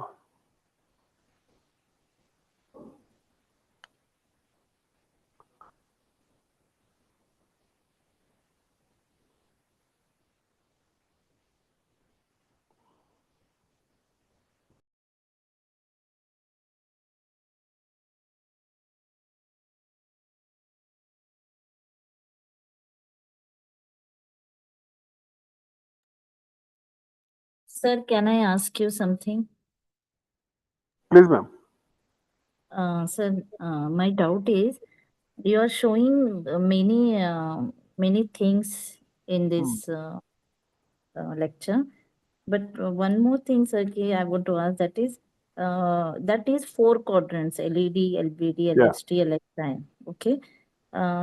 So whatever that assignment given, e-content you have to be create. That means individually you can create LED, individual document you can create LBD, LXT and LXI like showing in your screen. Is it, or you can create a video and you can put all that like first LED, and you can put that first reflection spots. Then you can ask some feedback. You are given some customized feedback. Then you ask some. Then you put it some links like related to resources, and then after you can ask some focus questions with or peer discussion, asking reflecting question quiz, all these things. Means my question is कि अलग अलग से करना है या एक ही video में ये सब दिखाना है? No. You cannot show all these things in one video, ma'am. These are 4 different activities. First, Yeah, okay. we are providing them the knowledge. Yeah, In LEDs, we are providing them with the knowledge. Okay. Yeah. Whatever the concept that you would like your learners to understand, you are providing the knowledge through learning dialogues. And to make it more engaging, we are providing reflection spots. Yes, sir. Thank you. So Thank you. once they have gone through your LED, they will acquire the knowledge. And to Yeah. assess that, we are providing LBDs. Yeah. Okay. Yes. So after they attempt those LBDs, they will understand the level at which their understanding is there about that particular topic. And if Yes, they, sir. Got it. Yeah. yeah, if they would like to enhance that knowledge, then they will go to the LXTs. Yeah. Okay. And to collaborate with peers and discuss and enrich their experience, they'll go to the LXIs. Okay. So these 4 different activities. Okay, sir. Thank You you. have to embed everything in one video. Yeah. Okay. Okay. Nice. Okay, man. Thank you. Thank you, one and all, for. Sir, excuse me. Yeah, please. Sir, I requested you, sir, please, can you share the first 2 links again? Flipkart. That. First 2 links. Which links, ma'am? Just I shared Sir, one the memory game link. Flipkart classroom link regarding. Class video. No, the link where we have to submit it. You had just written that link, but due to technical problem, I lost that link. The first 2 links you shared in this lecture. Okay, you need not to submit anything for me, ma'am. Don't worry. Don't worry. No, sir, it is a Google form which opens. Okay, Google Regarding form. I will Flipkart. ask. I will ask Debian to share it in your group. Okay, that Google form was created by Debian, the previous speaker. I will ask him to share those links again in your WhatsApp, whatever communication that you have. Okay. For this class, I am not asking you to submit anything. Okay. Okay. And regarding this game, we have to submit it? No, not necessary. Not necessary. Just I have demonstrated what all the variety of games that are available. Okay. You need not submit anything for me. Yeah. So regarding your lecture, there is no assignment? Right now, I don't have any. I am not giving any assignments. If the organizers ask me to provide any assignment, I will definitely. I will. No. Give you assignment. Just asked. I thought I lost something, so I asked. Asking. No. I have not given any assignments, ma'am. You are free to. Okay, sir. You can explore. Thank you. Okay, thank you. Any other questions from participants? Otherwise, we will conclude the session. Okay. Thank you. Thank you very much, sir, for this very informative and active learning lesson. In this session, sir told us how we can do our video more interactive with all these tools. Sir also explained Moodle platform and various variety of aspects like crossword games, quizzes, and for making it more interactive so that the videos can be more effective and we can reach to our students more efficiently. Sir also told us how in the 4 quadrants in our model, LED, LBD, LXT and LXI can be used in Google Classroom. So sir, for this lecture we learned a lot from this lecture, but one suggestion, there is more variety and more information, so further we want one more lecture for this particular practicing session on this particular task. Sure, ma'am. Yes, thank you once again sir from all of us. Yeah, from my side, Thanks, sir. apologies for the audio problem. Next time I don't repeat this one. I will correct my audio and I'll come back if required. Yes, Yeah. Thank yes you, sir, sir. yes sir. Sorry for that. Okay sir, thank you sir. Thank you so much. Bye.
Roll number 30.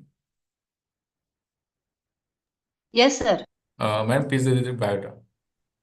Yes sir.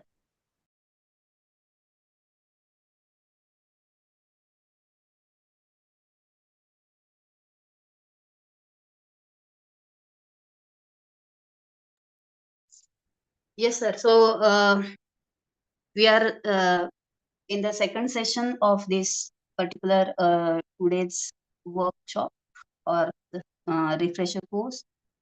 Mr.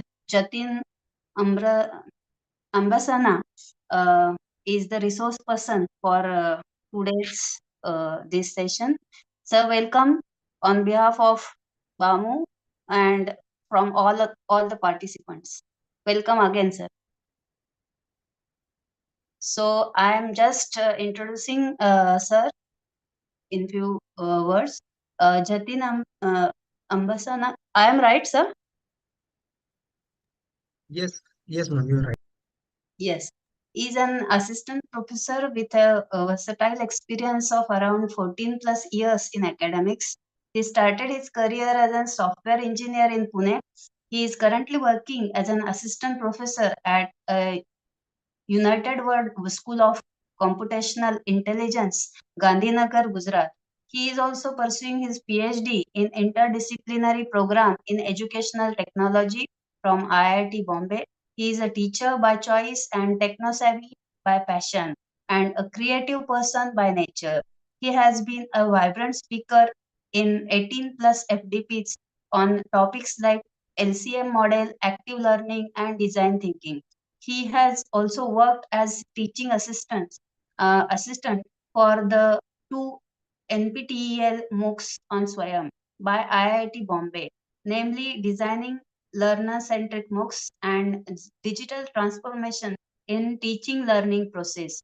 He has also been working with Deep Shala initiative of IIT Bombay.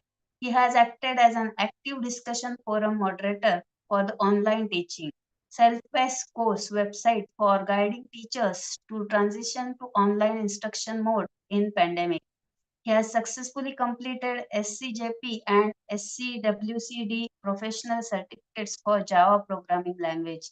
He was also an institute coordinator for Oracle Academy, Akash tablet project and virtual tabs in previous institutes, where he has successfully coordinated events like Oracle Academy Student Day, Code Java, together workshops on green food and SQL expert competition using SQL Island game. SQL expert competition was highly appreciated by GTU and Oracle Academy.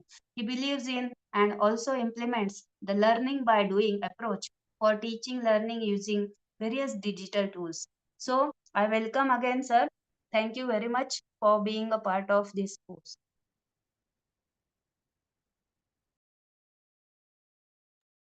Okay, just give me a 2 minute. I'll set up my machine.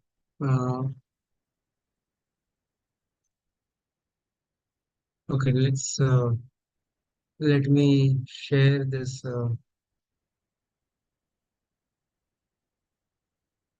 slide.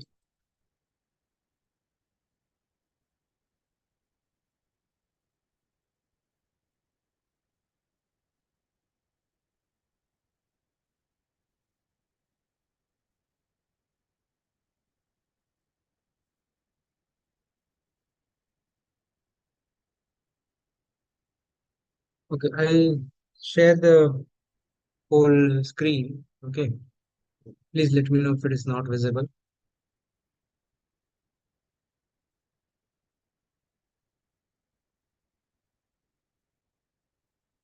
Okay, I hope the screen is visible to all. Yes, sir. Yes. Okay, great.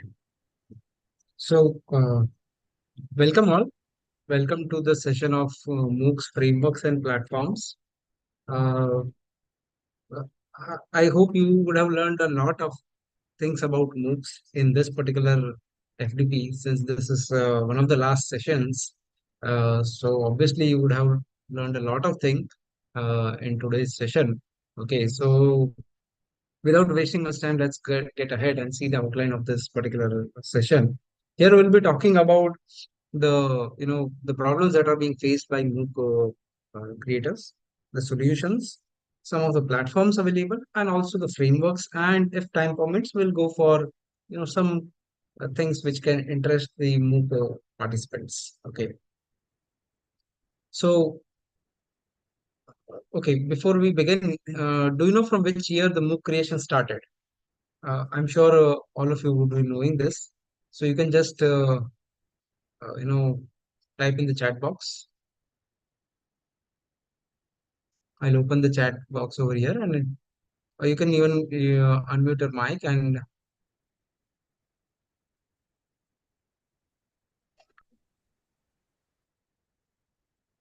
yes, the question is from which year MOOC creation started?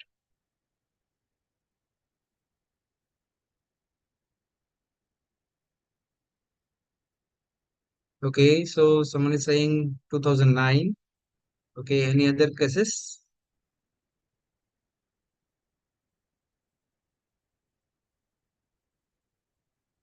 Okay, so basically, MOOC creation started from 2008.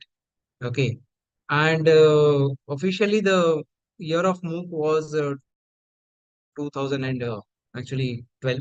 Okay, so if we go ahead, you will see from 2012, this is one of the growth of MOOCs chart from class central, which was used in our 2022 LCM course, and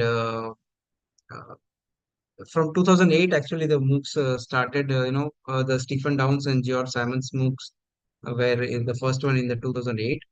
Then came actually, yes, this was a very famous MOOC also, connectivism and connective knowledge. This was a very famous MOOC. So this became a benchmark for everyone, since it was the first year of the MOOCs. Then in 2011, three courses were released by Stanford. 2012 obviously is called the year of the MOOC because lots of MOOC started, lots of platforms even started in this year. 2014, you can see an average enrollment was about 43,000. Okay, in MOOCs, and in 2020, MOOC started booming. And if you see in 2021 and 3, there are massive amounts of MOOCs available and lots of, you know, uh, platforms also available. And now people have started, providing online degrees, micro credentials, specializations. Universities have started adopting the MOOCs and, putting it into their curriculums. And MOOC-based degrees have also started now. So along with MOOCs, obviously the challenges also rise. Okay, so these are the well-known challenges of MOOCs that it's very difficult to achieve the completion rates. Okay, because there is a very low completion and high dropout rates in most of the MOOCs. Learning performance is very difficult to measure, and motivation for sustaining the MOOC is very difficult to provide for MOOC learners.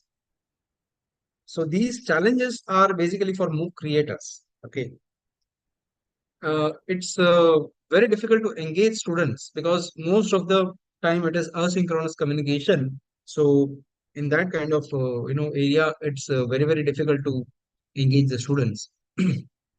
Uh, you might have heard many people saying that in online learning during pandemic also, it was very difficult to engage students in online synchronous classrooms.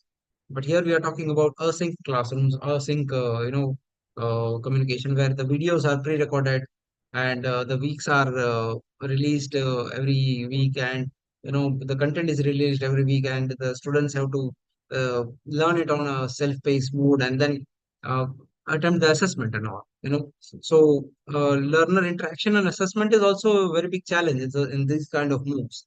It's the fair assessment is very difficult to achieve. You cannot have control on how the user will answer your assessments. Course quality is also one of the major issues, and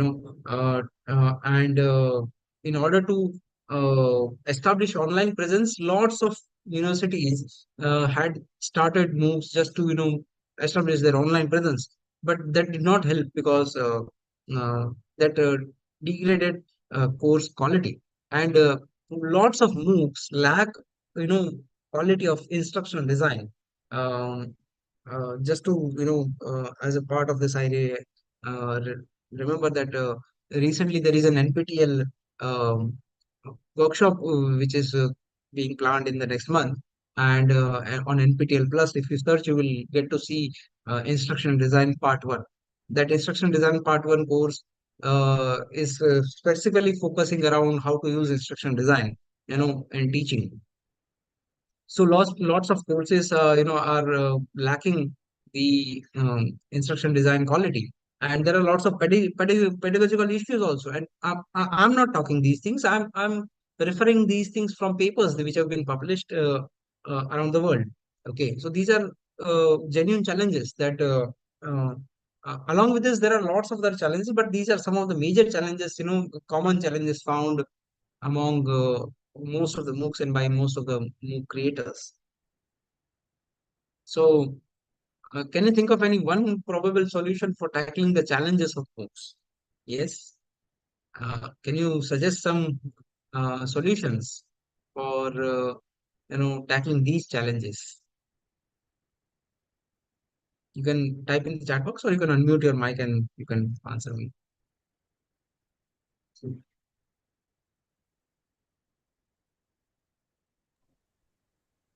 Sir, free software not available for that. When we create video and reflection spot, that time some limitations in that.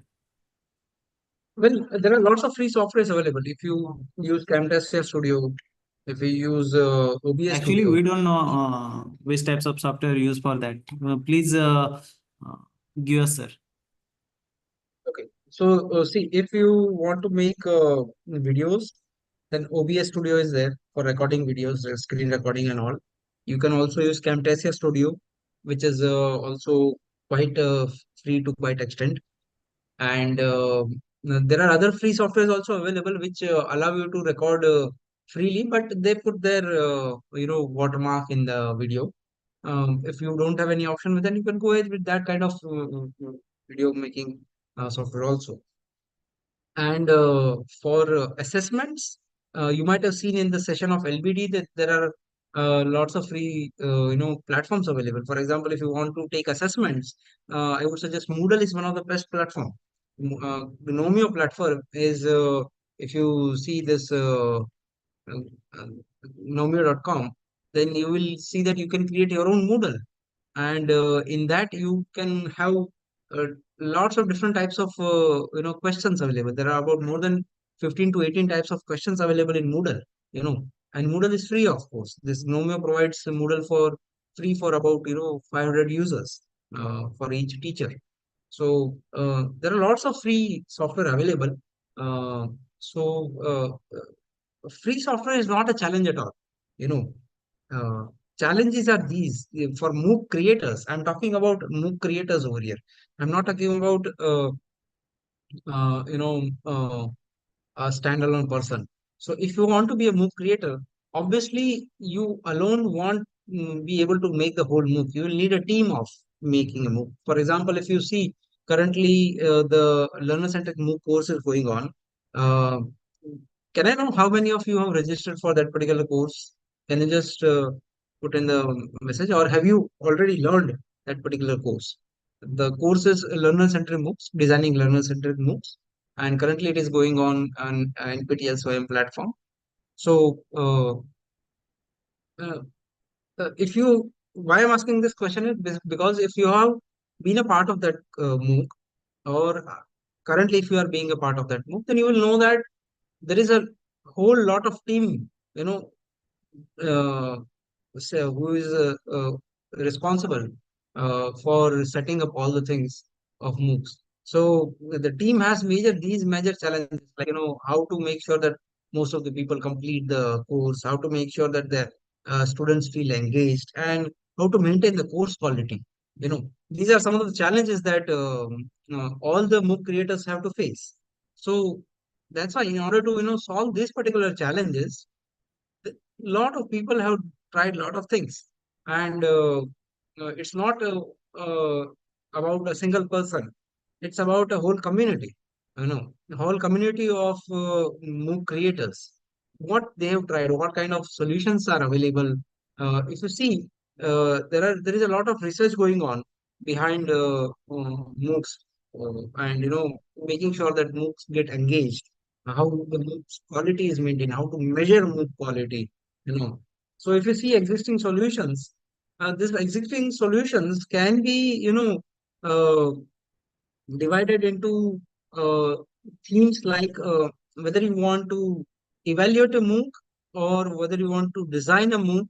Okay, so there are lots of frameworks available, guidelines available, checklists available, and also rubrics available to design the MOOCs. Okay, for example, if you see uh, QM rubrics. These are very, very famous rubrics in US to maintain the course quality of online MOOCs. Okay.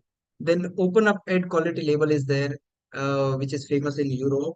And then there is uh, MOOC designing mapping framework, which was recently used. Okay. And uh, other one of the famous uh, framework is college reference framework, QRF, which is very widely used.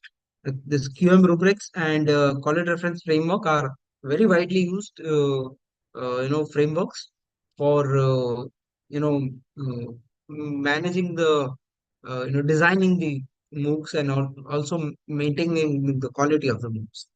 Um, uh, the course that I talked about recently, that is the designing learner-centric MOOCs, is basically based on this particular paper that was released in 2018, that was creating and applying learner-centric MOOCs. And recently, there has been based on this particular paper and all the ideas from all the you know learner-centric MOOC LCM community. Recently, we have come up with Vinita Shah from IIT Bombay has come up with a website which will help you to evaluate whether your MOOC is learner centric or not. Okay, so this is a recent paper that has been published under the LCM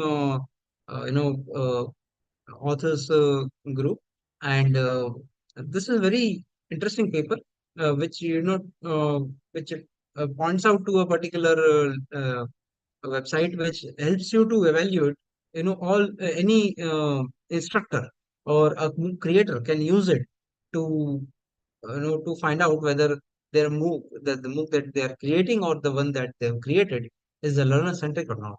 Okay, now if we talk about uh, instruction design, then there are lots of instruction design principles available, okay, that people follow in order to design their MOOCs. Okay, and there are e-learning design principles also available, which you can implement in your courses, okay, to make sure that your course becomes engaging. Okay, so this is one set of solutions that one set of approach that you can take. Either you design the course in such a way that the course becomes engaging, or you select the platforms which provide, or you select the platforms, or follow the frameworks that help you design MOOCs in a proper way. Now, if we talk about MOOC platforms, there are lots of MOOC platforms available around the world. Okay, so how many MOOC platforms would be existing? Can you name some of the famous ones? Yes, you can type in the chat box again, or you can unmute your mic and tell me about it.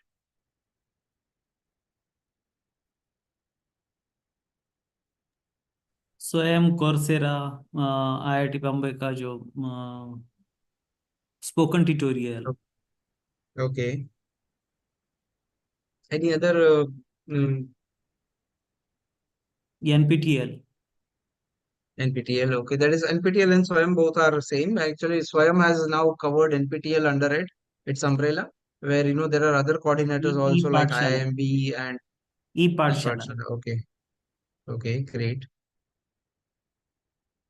Great. So a lot of you people know about the the existing platforms. That's good. That's good. But now let's see what other platforms are available.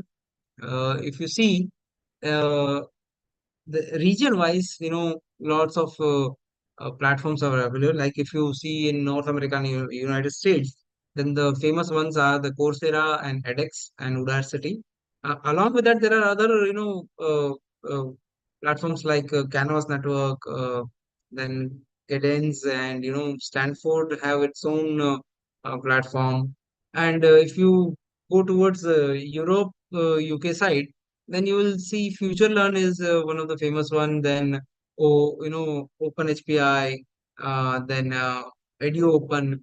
So if you go towards Europe side, you will find that lots of platforms are based on this of the on the basis of open education framework. So they follow this lots of practices which basically focus on open education practices. So lots of this frameworks are there, and you can see the country wise there are different frameworks which are famous. For Finland, for Germany, for Ukraine, for Italy, lots of famous platforms are there. And in Asia, the Swayam on NPTEL are the most famous one. But if you go to other countries, then JMOOC and KMOOC and ThaiMOOC are there, which are famous in their own countries, open learning. And China has their own set of different MOOC platforms. China, there is a lot of data that world doesn't know about MOOCs that China is managing, because most of things that China has is in their own let's say we can say that their own control, and it's not publicly available. but recently they have focused on open education things, and there are lots of famous Chinese MOOC platforms available which provide a lot of facilities also. You know, uh, so you can see that Swayam and NPTEL are not just the biggest platforms. There are more bigger platforms available worldwide and region wise, and continent wise. There are different platforms which are famous. Okay, and if we talk about NPTEL, then obviously it's a joint initiative of IITs and IICs under MOE. That is Ministry of Education, and there are about 51 domains across 12 disciplines. And now this was about last year's information, but now this year the courses have increased. Uh, there were 690 plus courses last year. This year there are about 700 plus courses. Okay, and now they have also started. If you know, they have started NPTEL Plus. So, do you know what is this particular NPTEL Plus domain? Yes. Does anyone of you know about this NPTEL Plus domain?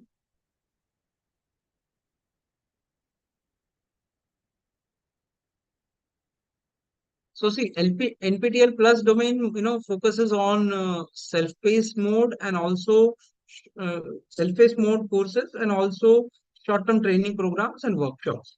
So these are some of the very famous, uh, outcomes that they have come up with, where uh, the short-term training programs are provided or live workshops are provided from IIT faculties and people from outside and from people from industry, and they do conduct these workshops on payment basis. And that's what makes these courses famous, because since, these are payment based. They also are uh, uh, populated by those who actually want to learn. Whereas in NPTEL, what happens is, in Swayam, what happens is we can register in most of the courses easily, but in order to just get certificate, we need to pay the exam fees. Otherwise, anyone can register any course, right? Whereas that's not the case in NPTEL Plus. You have to pay first and then you have to register. To just make sure that only the interested learners join the course. You know, Swayam is basically a broader domain. It's not just NPTEL. Okay, so Swayam has you know it was developed by ICT into the AICT in 2016, and it is one of the world's biggest MOOC platform. Uh, it also has other coordinators from all over India, like IGNO, IIM, and other big institutions who have their own courses, which are not released under NPTEL domain. They are released under Swayam platform, not as a part of NPTEL courses. Okay. Swayam follows basically the four quadrant structure of MOOC. That is, there should be video lectures. It should have prepared material which can be downloaded and printed. Mostly these are the uh, mostly these are uh, the transcripts that have been prepared for creating the videos and the slides. Okay, and then there are self-assessment tests. Okay, and quizzes periodically which should be conducted, and there should be a forum where learners can interact with each other and also the faculties. So these four quadrants are the basis on which the Swayam was created. Okay, and yes, Swayam also releases an expression of interest for those who want to develop courses. So government of India provides uh, very big scholarship for very big support for making your own MOOC. It's more than about 15 lakhs or so, which is being given to MOOC creators. Only thing is they have to apply through proper channel And if it gets accepted, then obviously you can start creating the courses and start releasing it on Swayam platform. So there are Swayam national coordinators, who basically take care of course management. So it's not just NPTEL. There is UGC, IGNOU, NCRT, NIOS, IIM Bangalore, NITTTR, and other consortium of education and communication. So, and each one has to, cater to different sector. Like if you talk about NPTEL, then mostly the technical and engineering related UGPG degree programs are being catered. If you talk about IGNOU, then the diploma and certificate programs provided by IGNOU are catered over here. And if you talk about NCRT and NIOS, then these two are specifically for school children. Okay. IIM Bangalore provides courses for management programs.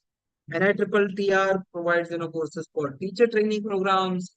UGC has their own set, and this consortium also has its own set of programs.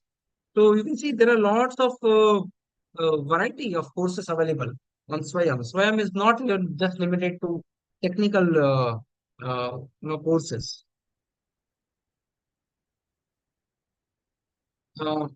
Then there are some very famous open forums also.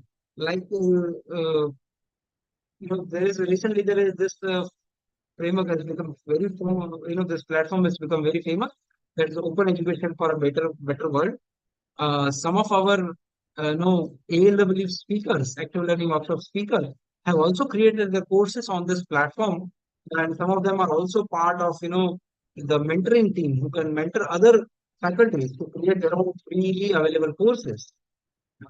So they provide an online mentoring program, and it is initiated by these universities, and University of Nova Gorica and UNESCO, and also Joseph Stephen Institute. Okay, so yes, anyone has to say something?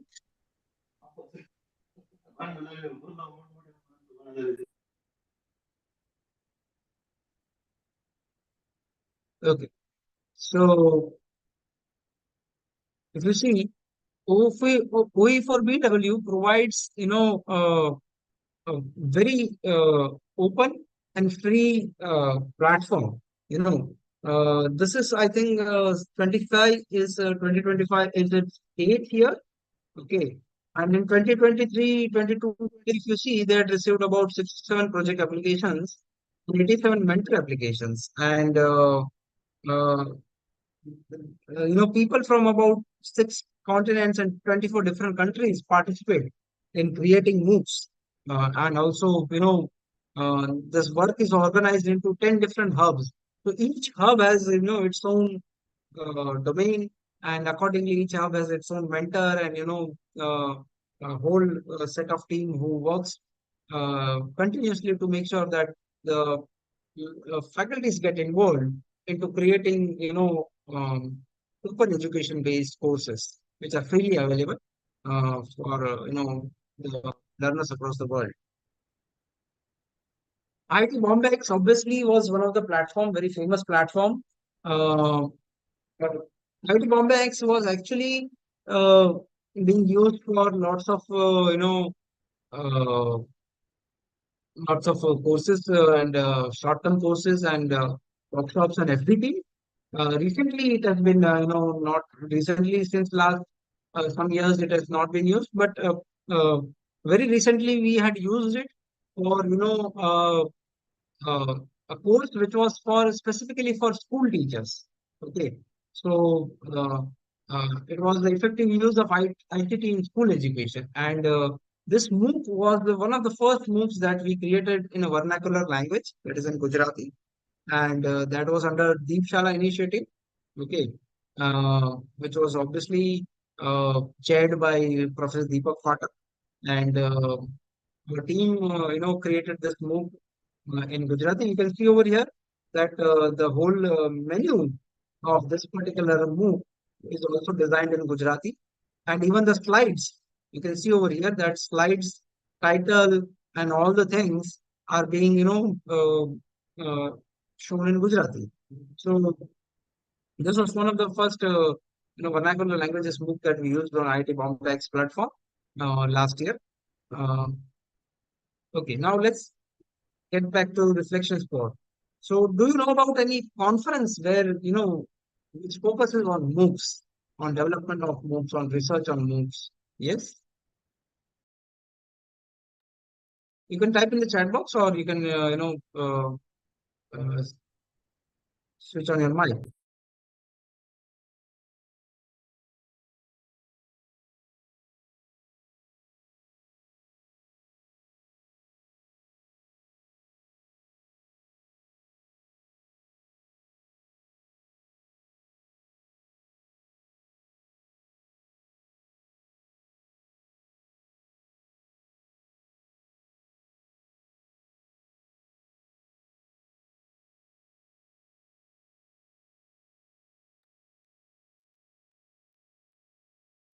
Okay, so a lot of people say no, they don't know about the MOOC conferences. Okay, so see, mostly MOOC conferences, there are um, not so many conferences that focus on MOOC, but conferences that focus on education, okay, and educational technology and all. But recently there have been conferences which have started focusing on MOOCs and its research. Okay, so if you see, there are about 160 plus online learning conferences, which these are the conferences which focus on, you know, uh, research in online learning, research in distance education, research in computers in education, research in technology in education. So recently there was a T4E 2024. Obviously, this is the image of 2023, but the same logo that we use, it's a T4E logo that we use is in uh, T4E conference. And recently there was a T4E 2024 held at IIT Gandhinagar, okay, which was in December 2024. Along with that, there was uh, a compute conference, which is a very famous conference of ACM, and basically it focuses on computer science education, and ICC conferences there, which also focuses on use of computers in education, and then there are e-MOOCs are there, which focus on European MOOCs conferences. Then there are learning with MOOCs of IEEE, which had focused on uh, uh, which is specifically for MOOCs, a conference for MOOC. Then there was Open edX conference by edX, okay, and then there is this LW MOOCs conference again by IEEE. So there are lots of conferences which are which allow people to publish the research related to MOOCs and MOOCs creation, and the solutions that they found in by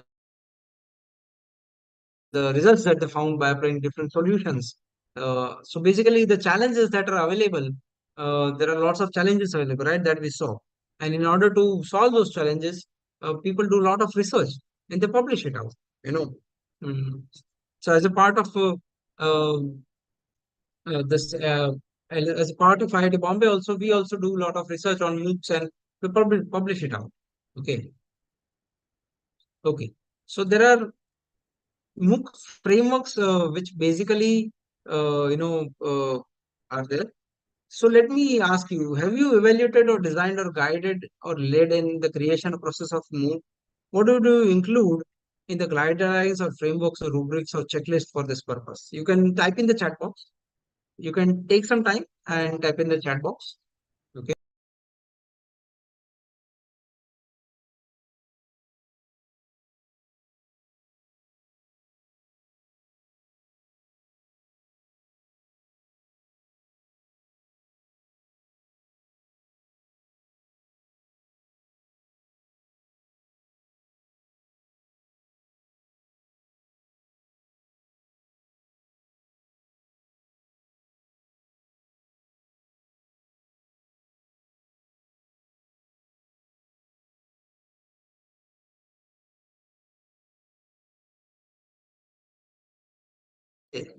Yes, you can switch on your mic and you can answer.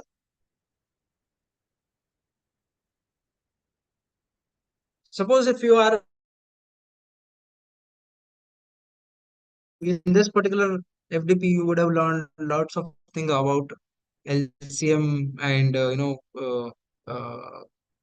tools used for creating various things of MOOCs, right? So how would you use this particular uh, thing, or how would you use that particular knowledge in evaluating a MOOC? Please let me know.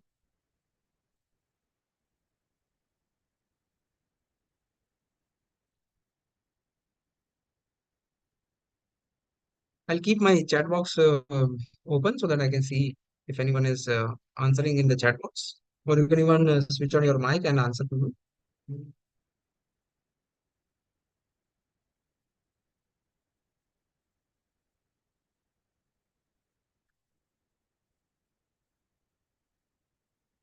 Just assume yourself to be a, am I audible?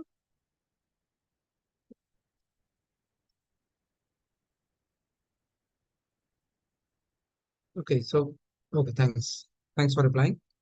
Yes, so assume that you are a person who has basically, learned a lot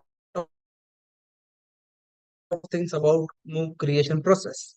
Okay, and now you have been assigned a task to come up with a rubric or checklist which can help in uh, defining whether this whether the MOOCs created are proper or not. Yes. So what would you do?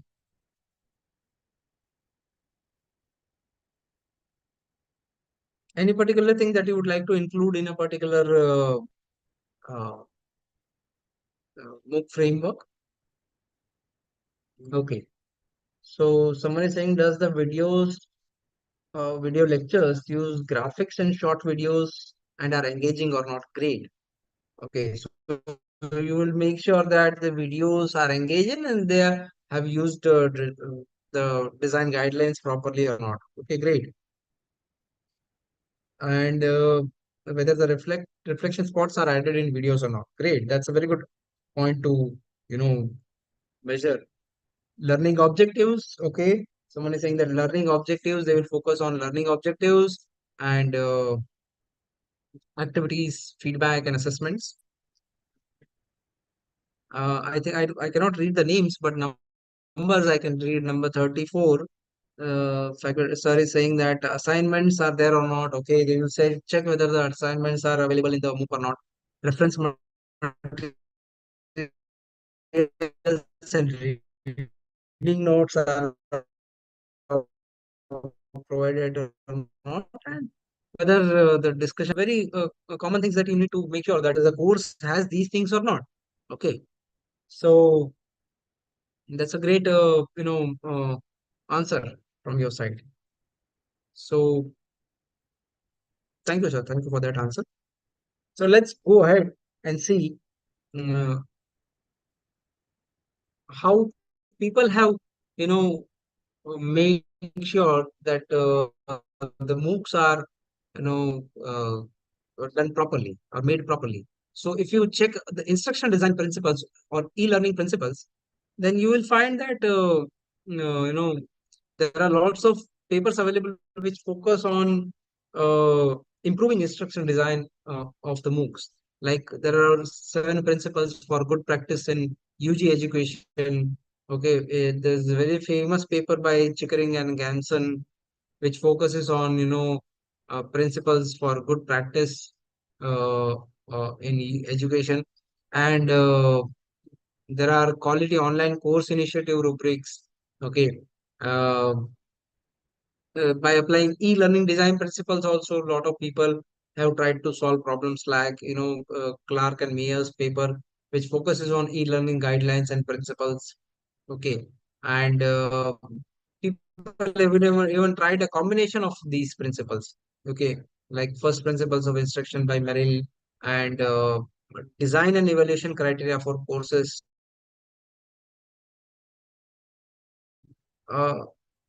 people have tried to make sure that they follow instruction design practices or e-learning design principles to make sure that the content that they design for the MOOC is engaging. Okay. Then there comes this standardized frameworks, rubrics, or strategies like quality matters, which focuses on peer reviewing the whole evaluation process. Quality matters focuses on a lot of rigorous evaluation and is one of the famous framework. It's actually a kind of rubric, detailed rubric that focuses on evaluating the the whole process of MOOC creation. Open Up Ed quality label is one of the famous quality control metrics being used in Europe. Okay, and then recently University of Glasgow came up with a MOOC design mapping framework. UCT has its own MOOC evaluation strategy, which they have published in one of the papers. QRF, Quality Reference Framework, a very detailed framework, and mm, has a lot of different parts inside it. Learner-centric MOOC model obviously is one of the model which is being used to make sure that your MOOC becomes engaging and learner-centric, and there are lots of other frameworks which focus on formative evaluation of MOOC pedagogy. Okay. So obviously you people have learned about LCM till now. Yes. Can you uh, can you mm, can you tell me how can you make sure that a MOOC is learner centric? Yes. So I think some of the faculties have provided the you know mm, uh, information in chat that MOOCs need to have uh, videos, graphics, engaging, and learning objectives, activities, assessments, assignments, reference materials, discussion forums. But those are the things that should be there in a MOOC, right? One of the answer was that whether there are reflection spots or not in videos. That was a good answer. So that was one of the concepts that we can consider for this question, that whether your MOOC is learner centric or not. So how would you identify whether the a MOOC is learner centric or not?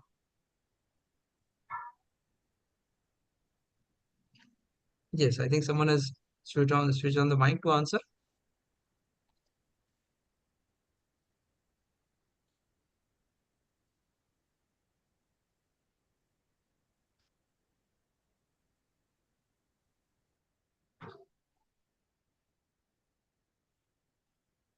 I think Dr. Indira, you want to say something? Oh, sir. Okay, okay. So fine.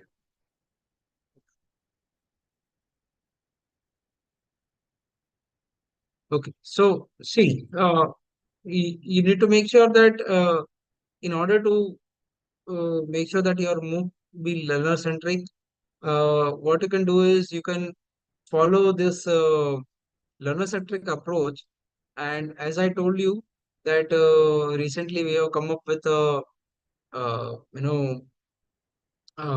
full checklist kind of thing, a website which basically focuses on evaluating that whether your MOOC has been made with learner-centric principles or not. Okay, so there are also lots of reported advantages of this learner-centric approach. Uh, Okay, so like in one of the papers of by Vinita ma'am, you can see that there are higher average completion rates achieved, that is about 36%. Okay, and you can even see that mm, diverse learner needs are being met, by you know by uh, targeting pointed learning trajectories. Okay, uh, here basically Dr. Samir Sahasrabudhe had provided LXTs, very interesting LXTs for students, Okay, and there are establishment of best practices among the communities of practice. So the this logo that you see on my slide, that is active learning workshop logo that you can see over here in the top right corner. Okay, this logo is nothing but a result of our community of practice that has evolved over the whole last 4 years. This will mark the 5th year of our ALW community. So, which was nothing but initially started as a community of practice.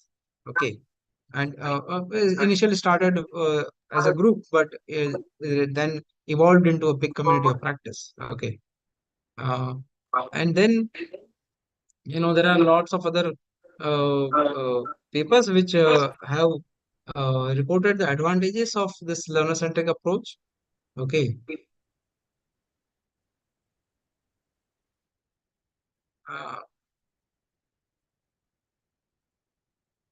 I think someone from number 62 wants to say something.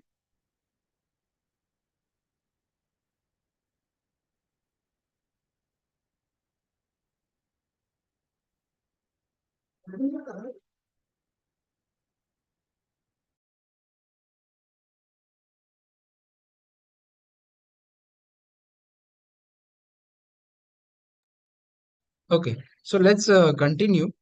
Fine. And am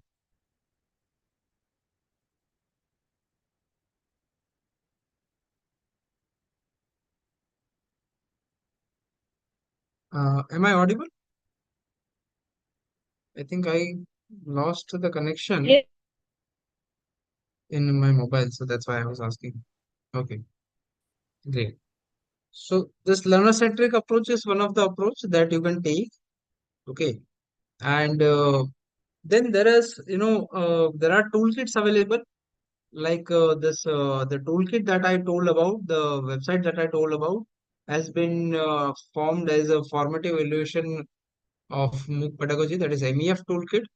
And if you go to this particular link, you will find you'll find a tool which basically allows you to measure whether your MOOC is learner centric or not. It focuses on 5 structural dimensions, and it focuses on 3 operational dimensions. Okay, so uh, uh, it's a kind of it's not even a full-fledged rubric, but it's not even a simple checklist. It's more than a checklist and close to a rubric. Okay, so it was a very recent paper by Vinita Shah and Dr. Samir Sahasrabudhe and other LCM co-founders.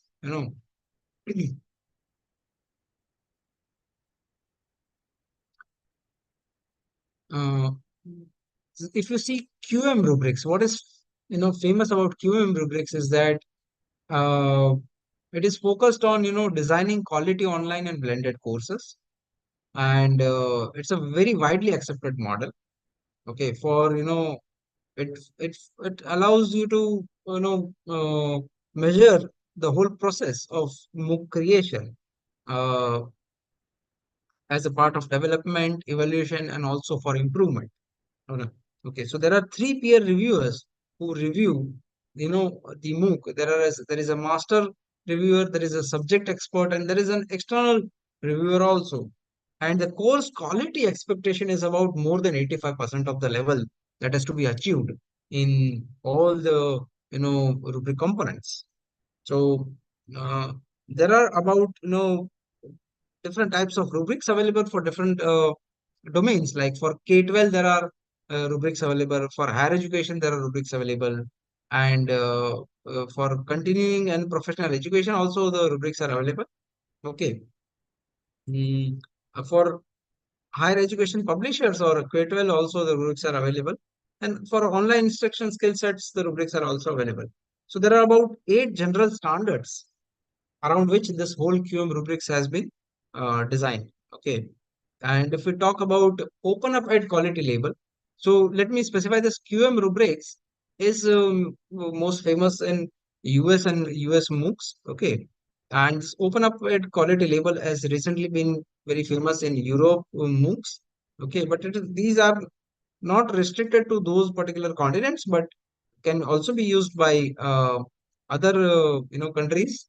We can also adapt these particular frameworks. So this open up at quality label, it focuses on quality assurance for MOOCs. Okay, it makes sure that they encourage quality enhancement for MOOCs and its providers. And it was an initiative by European Association of Distant Teaching Universities, and as a part of Open European Foundation for Quality in E-Learning, this open up at quality label came out, and mostly focused for open and distance learning education institutions. Okay, um, there is something called as e-excellence, which is basically uh, established quality assurance approach. Okay, for for designing your e-learning courses. And what does it have basically? See, it has a very quick scan checklist of 35 benchmark statements, which are grouped into 6 areas, like strategic management of your course. Then how is the curriculum being designed for your course? What kind of design does your course follows? I mean, how you design the whole course. It's not just about curriculum design, it's about delivery, pedagogy, and lots of other things. Then how you deliver the whole course, and whether there is a staff support for making the course, sustaining the course for students, and what kind of student support is there. All those things are covered inside a certified benchmark statements, which allow you to measure whether the MOOC that you have created is a quality MOOC or not. Okay. And then there came a revised set of benchmarks, which contained 32. Initially they came up with 35 benchmark statements, but then they revised it to 32 benchmark statements, which focuses on self-assessment and review process for MOOCs. Okay. And there are two major groups. One is for institutional level, where a periodic review can happen. Okay, and then another is for course level. For each MOOC, you can have a separate benchmark. So this benchmarks allow you to make sure that this the universities can follow these approach to make sure that the courses that they develop uh, are following quality framework model. It also has features like these are some of the distinctive features of open up at quality level. Let me focus why it is so famous. Let me tell you. So it focuses on openness to learners. It says that there should be an open entry for the course. Students can have a self-paced study at any pace at any place, and it should also have flexible pathways. That is one of the first things, that is openness to learners. Second thing that they talk about is digital openness. That is the material should be freely available and openly licensed. Okay, so anyone can reuse, remix, and rework those particular material. That might be videos, assignments, and notes and slides and lots of other things. Second thing is it should follow learner-centered approach. That is, it should help to construct one's own learning and also facilitate peer learning. Uh, s- uh, One of the another thing is that it should focus on independent learning. Okay. Uh, it should have it should provide quality high materials for students to progress. Okay, and there should be media supported interaction, so that all the best possible affordances are being utilized, like interactivity, collaboration, and communication. And it should follow rich media. uh, it should use rich media to create its own content in order to engage the students. Mm. It should also have recognition options for course completion. Okay, and like the student should have validated certificates.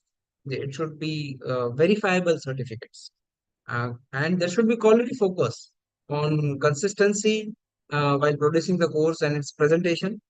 and it should also cater to a diverse range of people, So these are some of the things that the Open Up Ed quality label focuses on and why it is famous, in Europe. Uh, Recently, there was one very good framework developed, MOOC Design Mapping Framework, MDMF, which was developed by University of Glasgow, UK, and it was CC licensed, and it was developed initially. It was developed on Miro board, okay, real time board. You might have known that Miro board has been used for collaboration and those kind of things, right? And it is based on ABC curriculum design framework, okay, by Perovic and Young, and also Lorilard's learning types have been used inside it, and Carpe Diem's approach by Salmon and Wright has also been used by the authors. So they have followed these particular principles of these particular researches, and they have made this guidance framework. Okay, for institutions who want to design the MOOCs, and so let me show you how is this MDMF aligned. So you can see over here that it has got a linear structure. Okay, and there is a design board in the center. On the left, there is this linear structure overview, and on the center, there is a design board, and on the right, there are learning types. So here you can specify that this you can see this is topic 1, topic 2, and then topic 3. Right? There are about 3 different topics. Here you can specify what will be the activities, what will be the time for that activity, and then here in this design board, you can specify whether that will be video, audio, or an assessment activity, or any other particular type of activity. And here in learning types, you can see that there are different lots of different learning types available. Okay.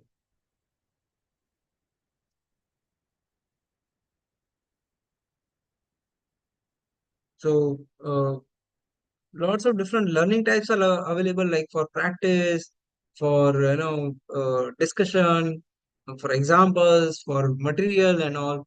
So for each week, here you can see that for each week you can design what will be used in this particular week for each topic.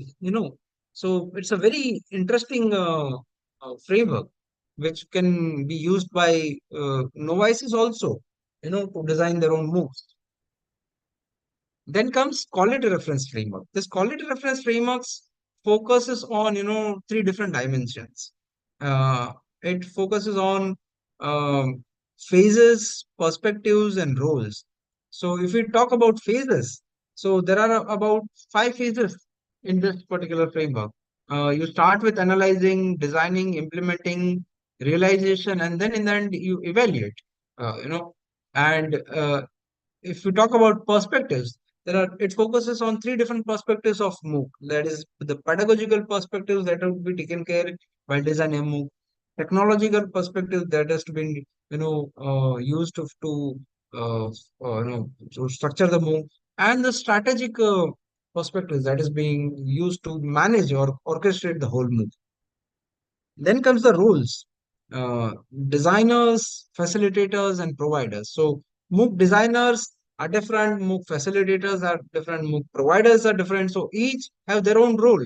So quality reference framework guides, on lots of different things for managing quality. And QRF is also one of the famous, European framework used by European Alliance for maintaining quality of MOOCs. Okay.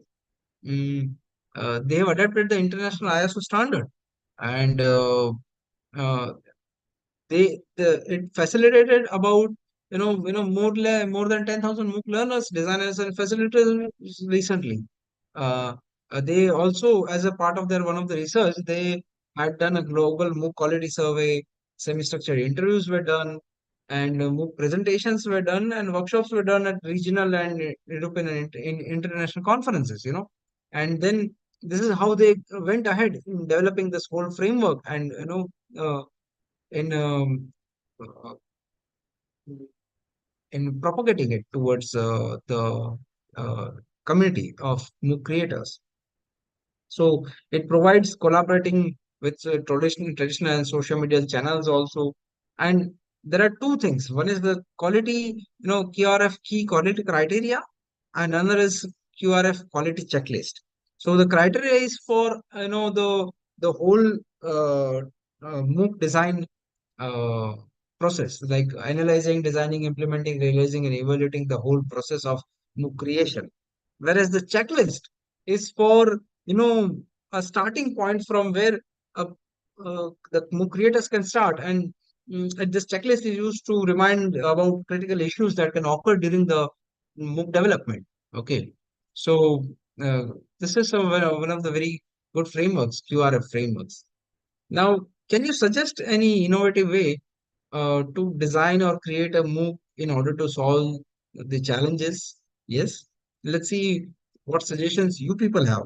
So these are the this checklist, this frameworks, this models provide a set of guidelines, established set of guidelines, or you can say proved set of guidelines or researched set of guidelines. Uh, but if you are a person who has to uh, who has been given a responsibility of creating or designing a MOOC in an innovative way, then what kind of guidelines, what kind of framework would you suggest? What kind of innovative way would you suggest to solve the challenges? Yes, can you uh, answer in the chat box?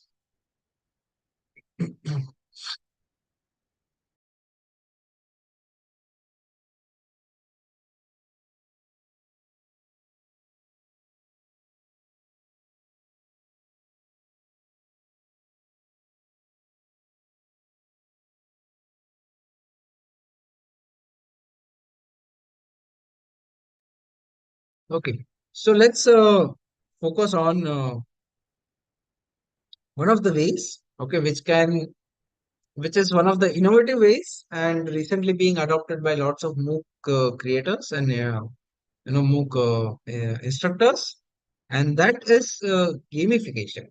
Okay, obviously, learner-centric MOOC approach is uh, a very famous approach that has been adopted by a lot of MOOC creators recently in India, especially for Swayam courses. Okay, uh, but this is also one of the innovative way, and that is to gamify the MOOCs. Okay, so let's see how gamification has been utilized uh, in order to make the MOOCs engaging in innovative way. Okay. Okay, before we go ahead, uh, let me ask one reflective question, one reflection spot question. So, have you uh, been a part of any gamification based course before? You can just simply answer as yes or no, or if yes, then you can answer with the course name. A MOOC where basically gamification has been done. Have you been a part of? So basically, MOOCs utilize badges, points, leaderboards, and all to gamify the whole platform and all. Normally, these are some of the very famous things. Other than these, there are lots of other ways also.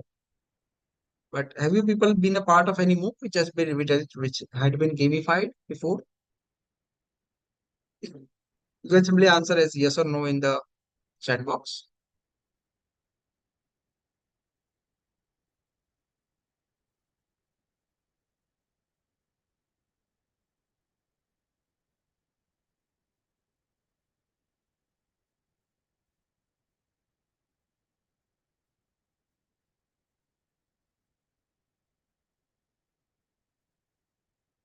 Okay, so there is one answer, no. Okay.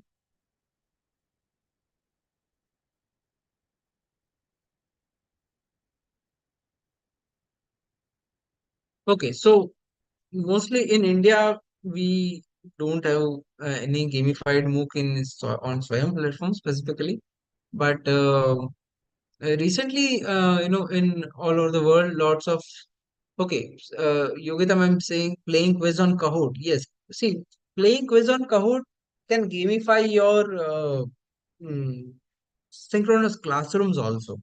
Okay, but it's very difficult to gamify MOOCs which are based on asynchronous execution. Okay, asynchronous communication and all.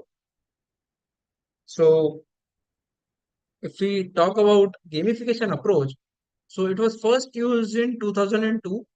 Okay, and uh, uh, mm, game design veteran Nick Pelling had you know uh, given this particular has had used this approach, but uh, the formal definition was provided by Dittering et al. In 2011. Okay, it says that gamification is nothing but implementation of elements designed for games into non-game contexts. Okay, so if you are implementing elements which are designed for games like points, badges, leaderboards, or any other things like life or e-money or something like that, or let's say rewards. Okay, those kind of things. Then and that too, if you are utilizing it in non-game context, like let's say for education, for training, or for management purposes, then obviously uh, those approaches are gamification approaches. Okay, it was popularized around 2010-11. Okay, where so mm, it, researchers like Covisto and Hamari defined that designing is to afford similar experiences and motivations as games do.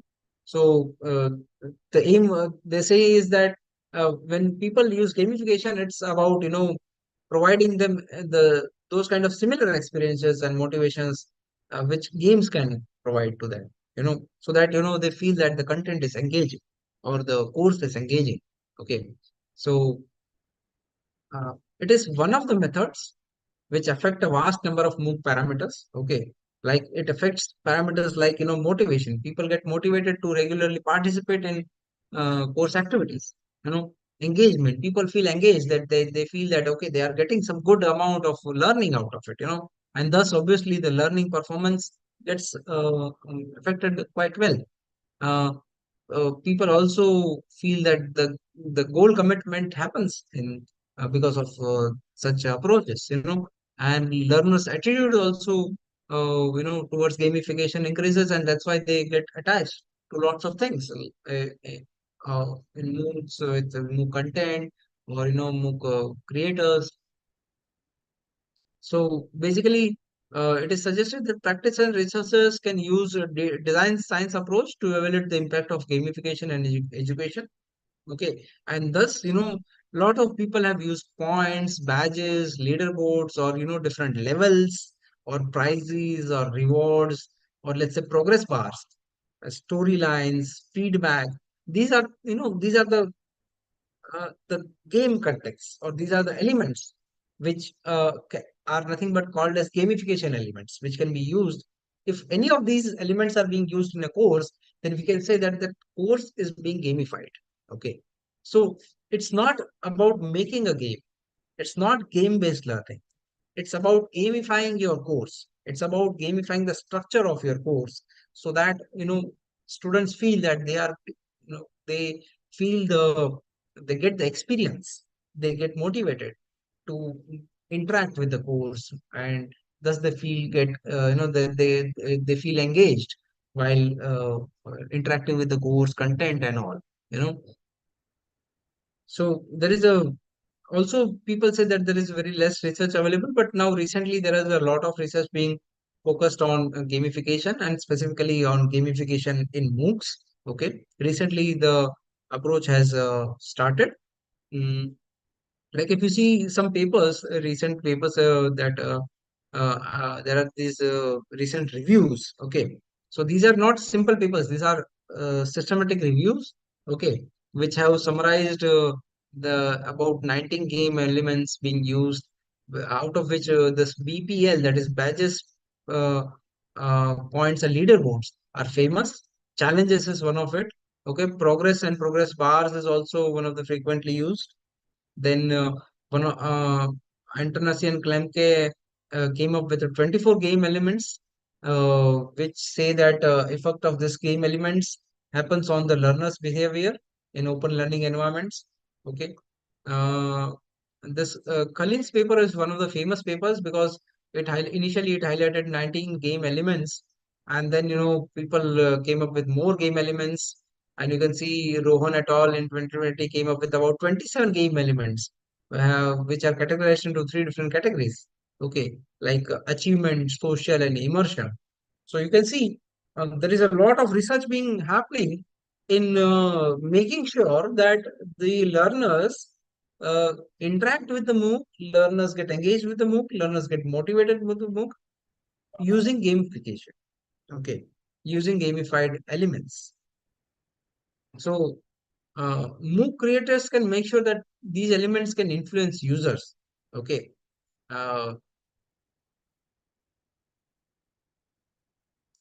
So if you see, these are some of the most used game elements.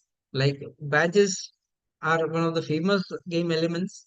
Leaderboard is one of the famous game elements, and points. So BPL, these three things are called as BPL strategy, which is being followed by lots of courses. Other than these, some less famous game elements are progress bars, challenges or competitions, levels, feedback, storylines, avatars, okay, and obviously social networking tool like chat and all.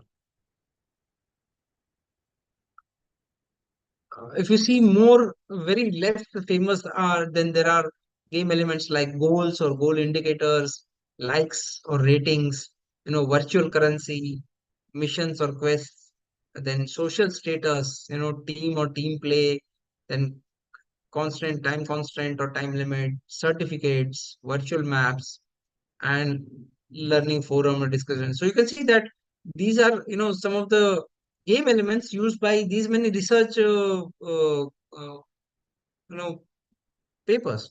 So here if you see, these numbers contribute to the research paper. So you can see that there are about uh, you know 17 research papers who have focused on badges. There are about 24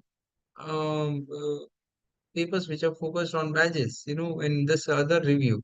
So there are lots of research. There is a lot of research going on in order to make sure that how each game element can be utilized in a particular way. Okay. So you can see empowerment, clues, karma, tasks, agents, skill trees, then replaying and winning states, voluntary activities, games, providing games as a part of, assessments, those kind of things are being used. So if you see this systematic review done by Antonis and Klemke and Specht in 2019, they analyzed about 31 studies, and they say that 75% of it says that there is a positive effect of gamification in their course. Okay, and 14% of say that there is positive effect, but some issues are there with the results, and only 11% say that there is some negative or no effect, okay, of gamification on engaging the users. So this PBL is very famous. So PBL effect have been used by a lot of researchers. Okay, what they do is they use badges, points, and leaderboards so that the learners get motivated. Okay, some provide feedback plus challenge plus emotional results and badges along with points. So that this particular researchers found out that uh, this badges and all contributed to boys' performance, but there was no contribution on there is no effect on girls' performance because of that. And some researchers have found out that there was an overall positive results, in achieving better scores in assignments, and leaderboards, challenges, and trophies and medals were used, and mm, but there were some issues like, a lack of automatic evaluation of the platform and all, which affected their studies. So you can see a lot of research is being happening in in outside world in order to make sure that uh, uh, the MOOCs become engaging with the help of gamification and all. Okay.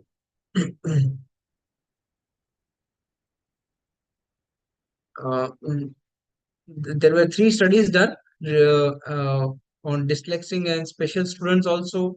There were positive effects of one of the study found positive effect of badges. One of the study found that positive benefits happened. Um, you know, and some students have experienced pedagogical and motivational aspects, and also there are suggestions provided. So there are lots of findings had been done on this particular studies, and so those things are about uh, you know uh, gamifying the MOOCs. Now, if you talk about uh, things like what would tool you would you use to gamify, then I would suggest you can use a lot of tools in order to gamify your courses. For example, if you go to Moodle, then let me show you that Moodle has its own ways to gamify, and also to provide even game-based assessments. Moodle itself provides game-based assessments. So, for example, if this is the Moodle that I open up, in this Moodle, this is a gnomio.com's Moodle. This is freely available, but if you pay, then you can have more wider amount of student registrations inside it. I think the site is okay. Then here it is. So in this courses, let me see if I can show you some.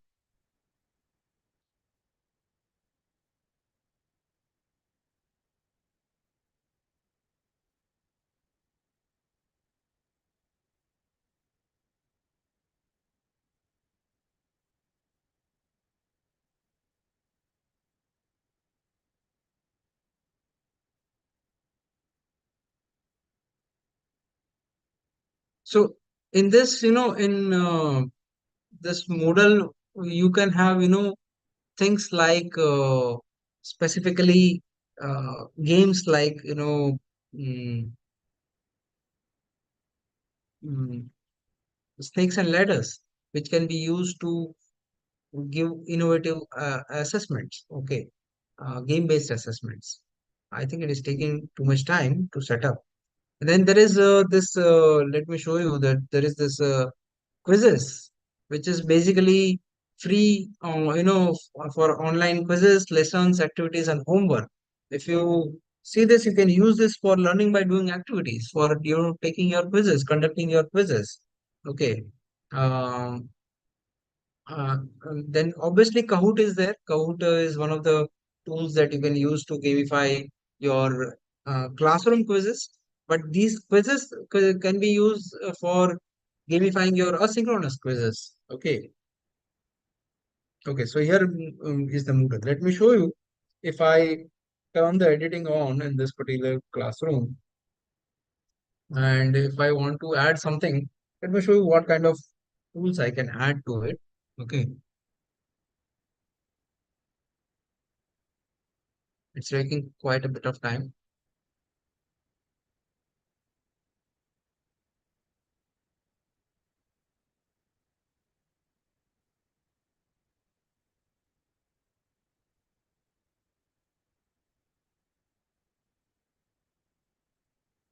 Okay. So say if here I add an activity or resource, if I click on this, add an activity or resource, then uh, you can see over here that this part,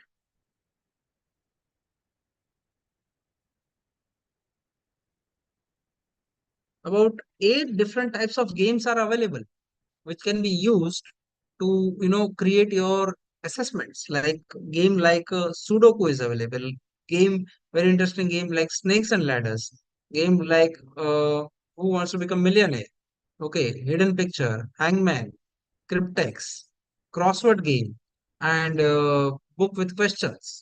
These kind of tools are available. This kind of activities are available, which can gamify your questions or quizzes and your activities. Okay, you can even use H5P to uh, provide interactive quizzes. Okay, so so there are lots of facilities available in Moodle itself. Okay, to gamify. Along with this, you can even provide badges and leaderboards and all. Okay. Uh, so there are lots of free tools available which you can use. So if you would have joined learner-centric MOOC course, there is a list of uh, uh, tools or websites which we have published over there in that, which references are given to that in that course, which has a list of links to those kind of tools which can be used to make LBDs and all kind of things which can be used in a MOOC. So I think that's it from my side. The time is up, and now let's. So initially, this presentation was made by me and Daisy, one of my colleagues from ALW. Okay, and uh, uh, so we might even distribute badges for asking questions. If you have any questions, please do go ahead.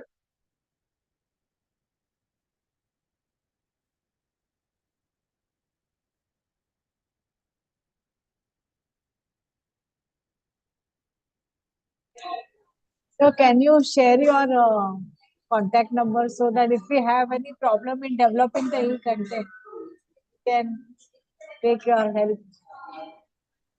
Okay, I have shared it on the chat. You can Thank take you. it. Thank you, sir.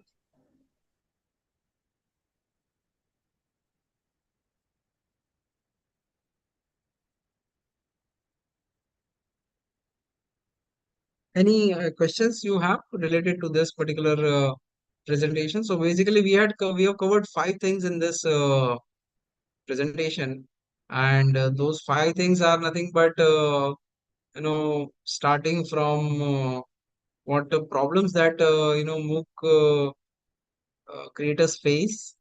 Okay, because MOOCs have been on a rise since last some decade. Okay, and what solutions basically have been evolved over time, and what kind of platforms are available, what kind of frameworks are available, and ways to make the yes. Sir, So it is not a suggestion, it is just an opinion, sir. yes, sir. The fact is that number of students get admission in the MOOC courses, that is large. Even NAC committee also highlights that teachers should motivate students to participate in MOOC courses. Being a IQC coordinator, I very well know that in AQAR and in SSR, they demand that students as well as teachers should participate in MOOC courses. In fact, I myself have actually registered for 4 MOOC courses, but I couldn't able to complete it due to the stringent methodologies that they adopt to submit the assignment, daily assignment, and then registration for examination, and then selecting the examination center, and then going to examination. So there is a need of some review of the procedure of MOOC courses. Okay. So see, if you're talking about specifically Swayam and PTL courses, then I hope you're talking about mostly about that, right? Yes, sir. Yes, Swayam course. I am talking particularly about Okay. Swayam. Okay. So see, Swayam platform itself is being revived every time. Okay. But considering MOOC as a MOOC, considering it as a MOOC platform, lot of things have been quite good from Swayam point of view.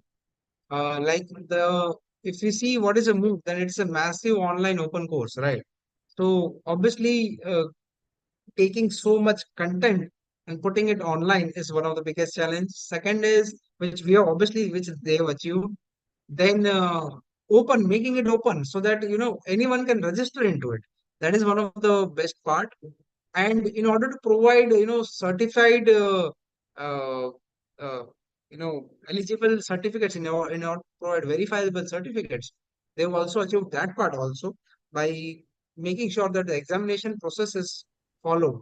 But in order to cater to lakhs and lakhs of people, mm, there are about more than I cannot even imagine how many students would have registered this particular year.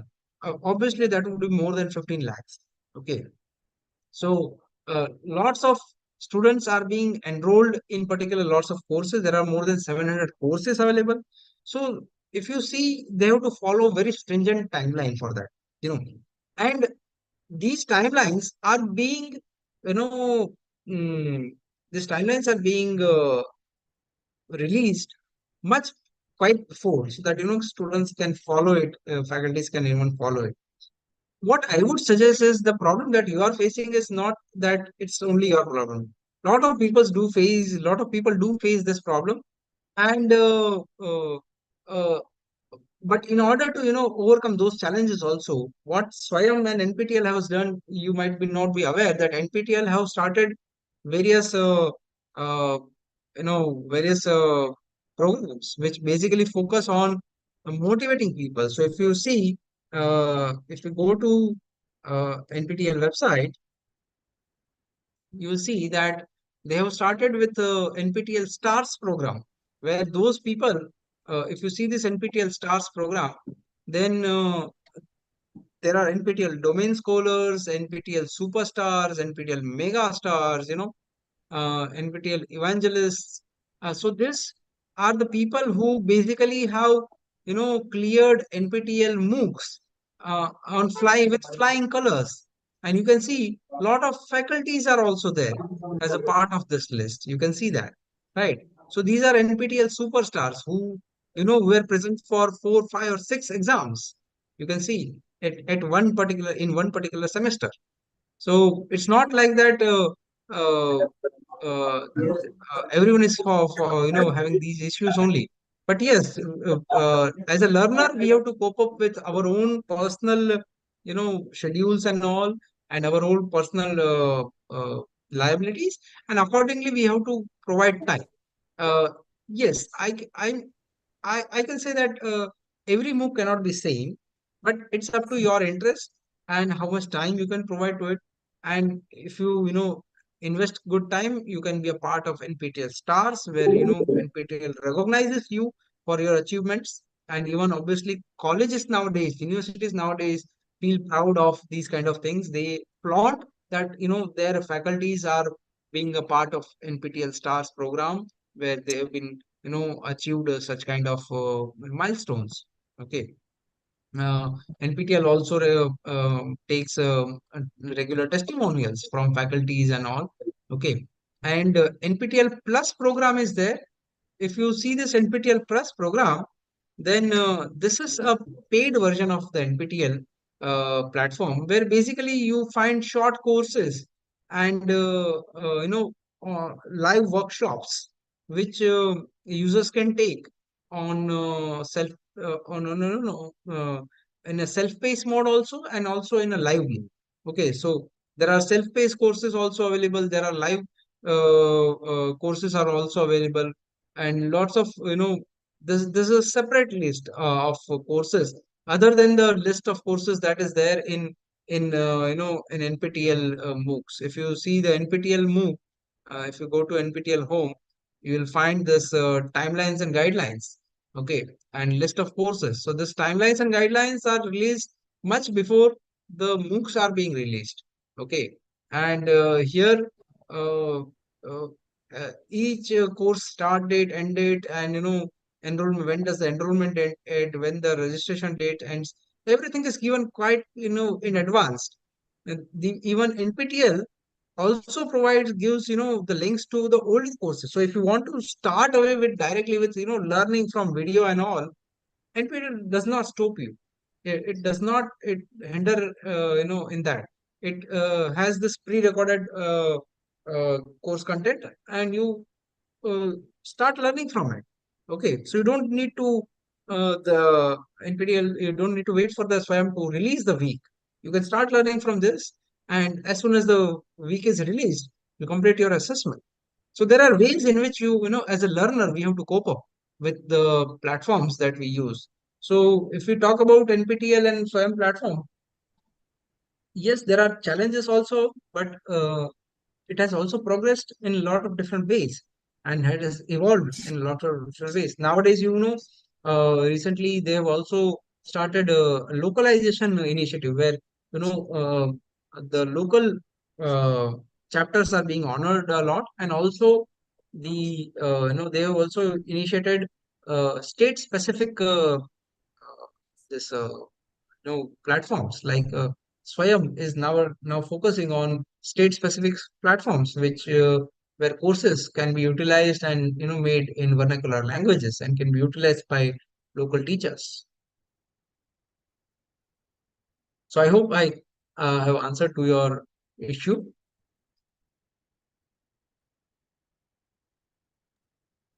Any other things in mind? Any other question?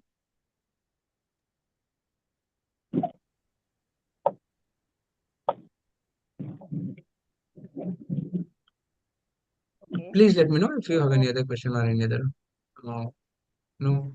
point to share. Shall we proceed for vote of thanks?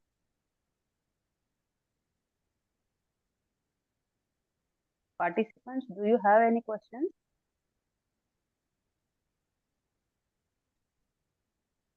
Okay. So, thank you very much, sir, for this informative and enlightening session, which in which you covered regarding MOOC platforms, its problems and solutions. They are evolving. Now they are innovating the platforms through gamification, how it can be done. That also you told us. Instructional design, learner-centric approach, and its importance. Also, you covered the topic of rubrics, especially QM rubrics, open-ed quality labels, and lastly, how we can uh, do the e-content through interactive sessions, that quizzes and all the platforms you told us. The session was very informative and will help us in future as well. This information is very practical and informative. So thank you once again from HRDC, Bamu, and from all the participants. Thank you very much. Thank you, ma'am. Thank you for the appreciation. Thank you all. Thank you for attending. Thank you, sir.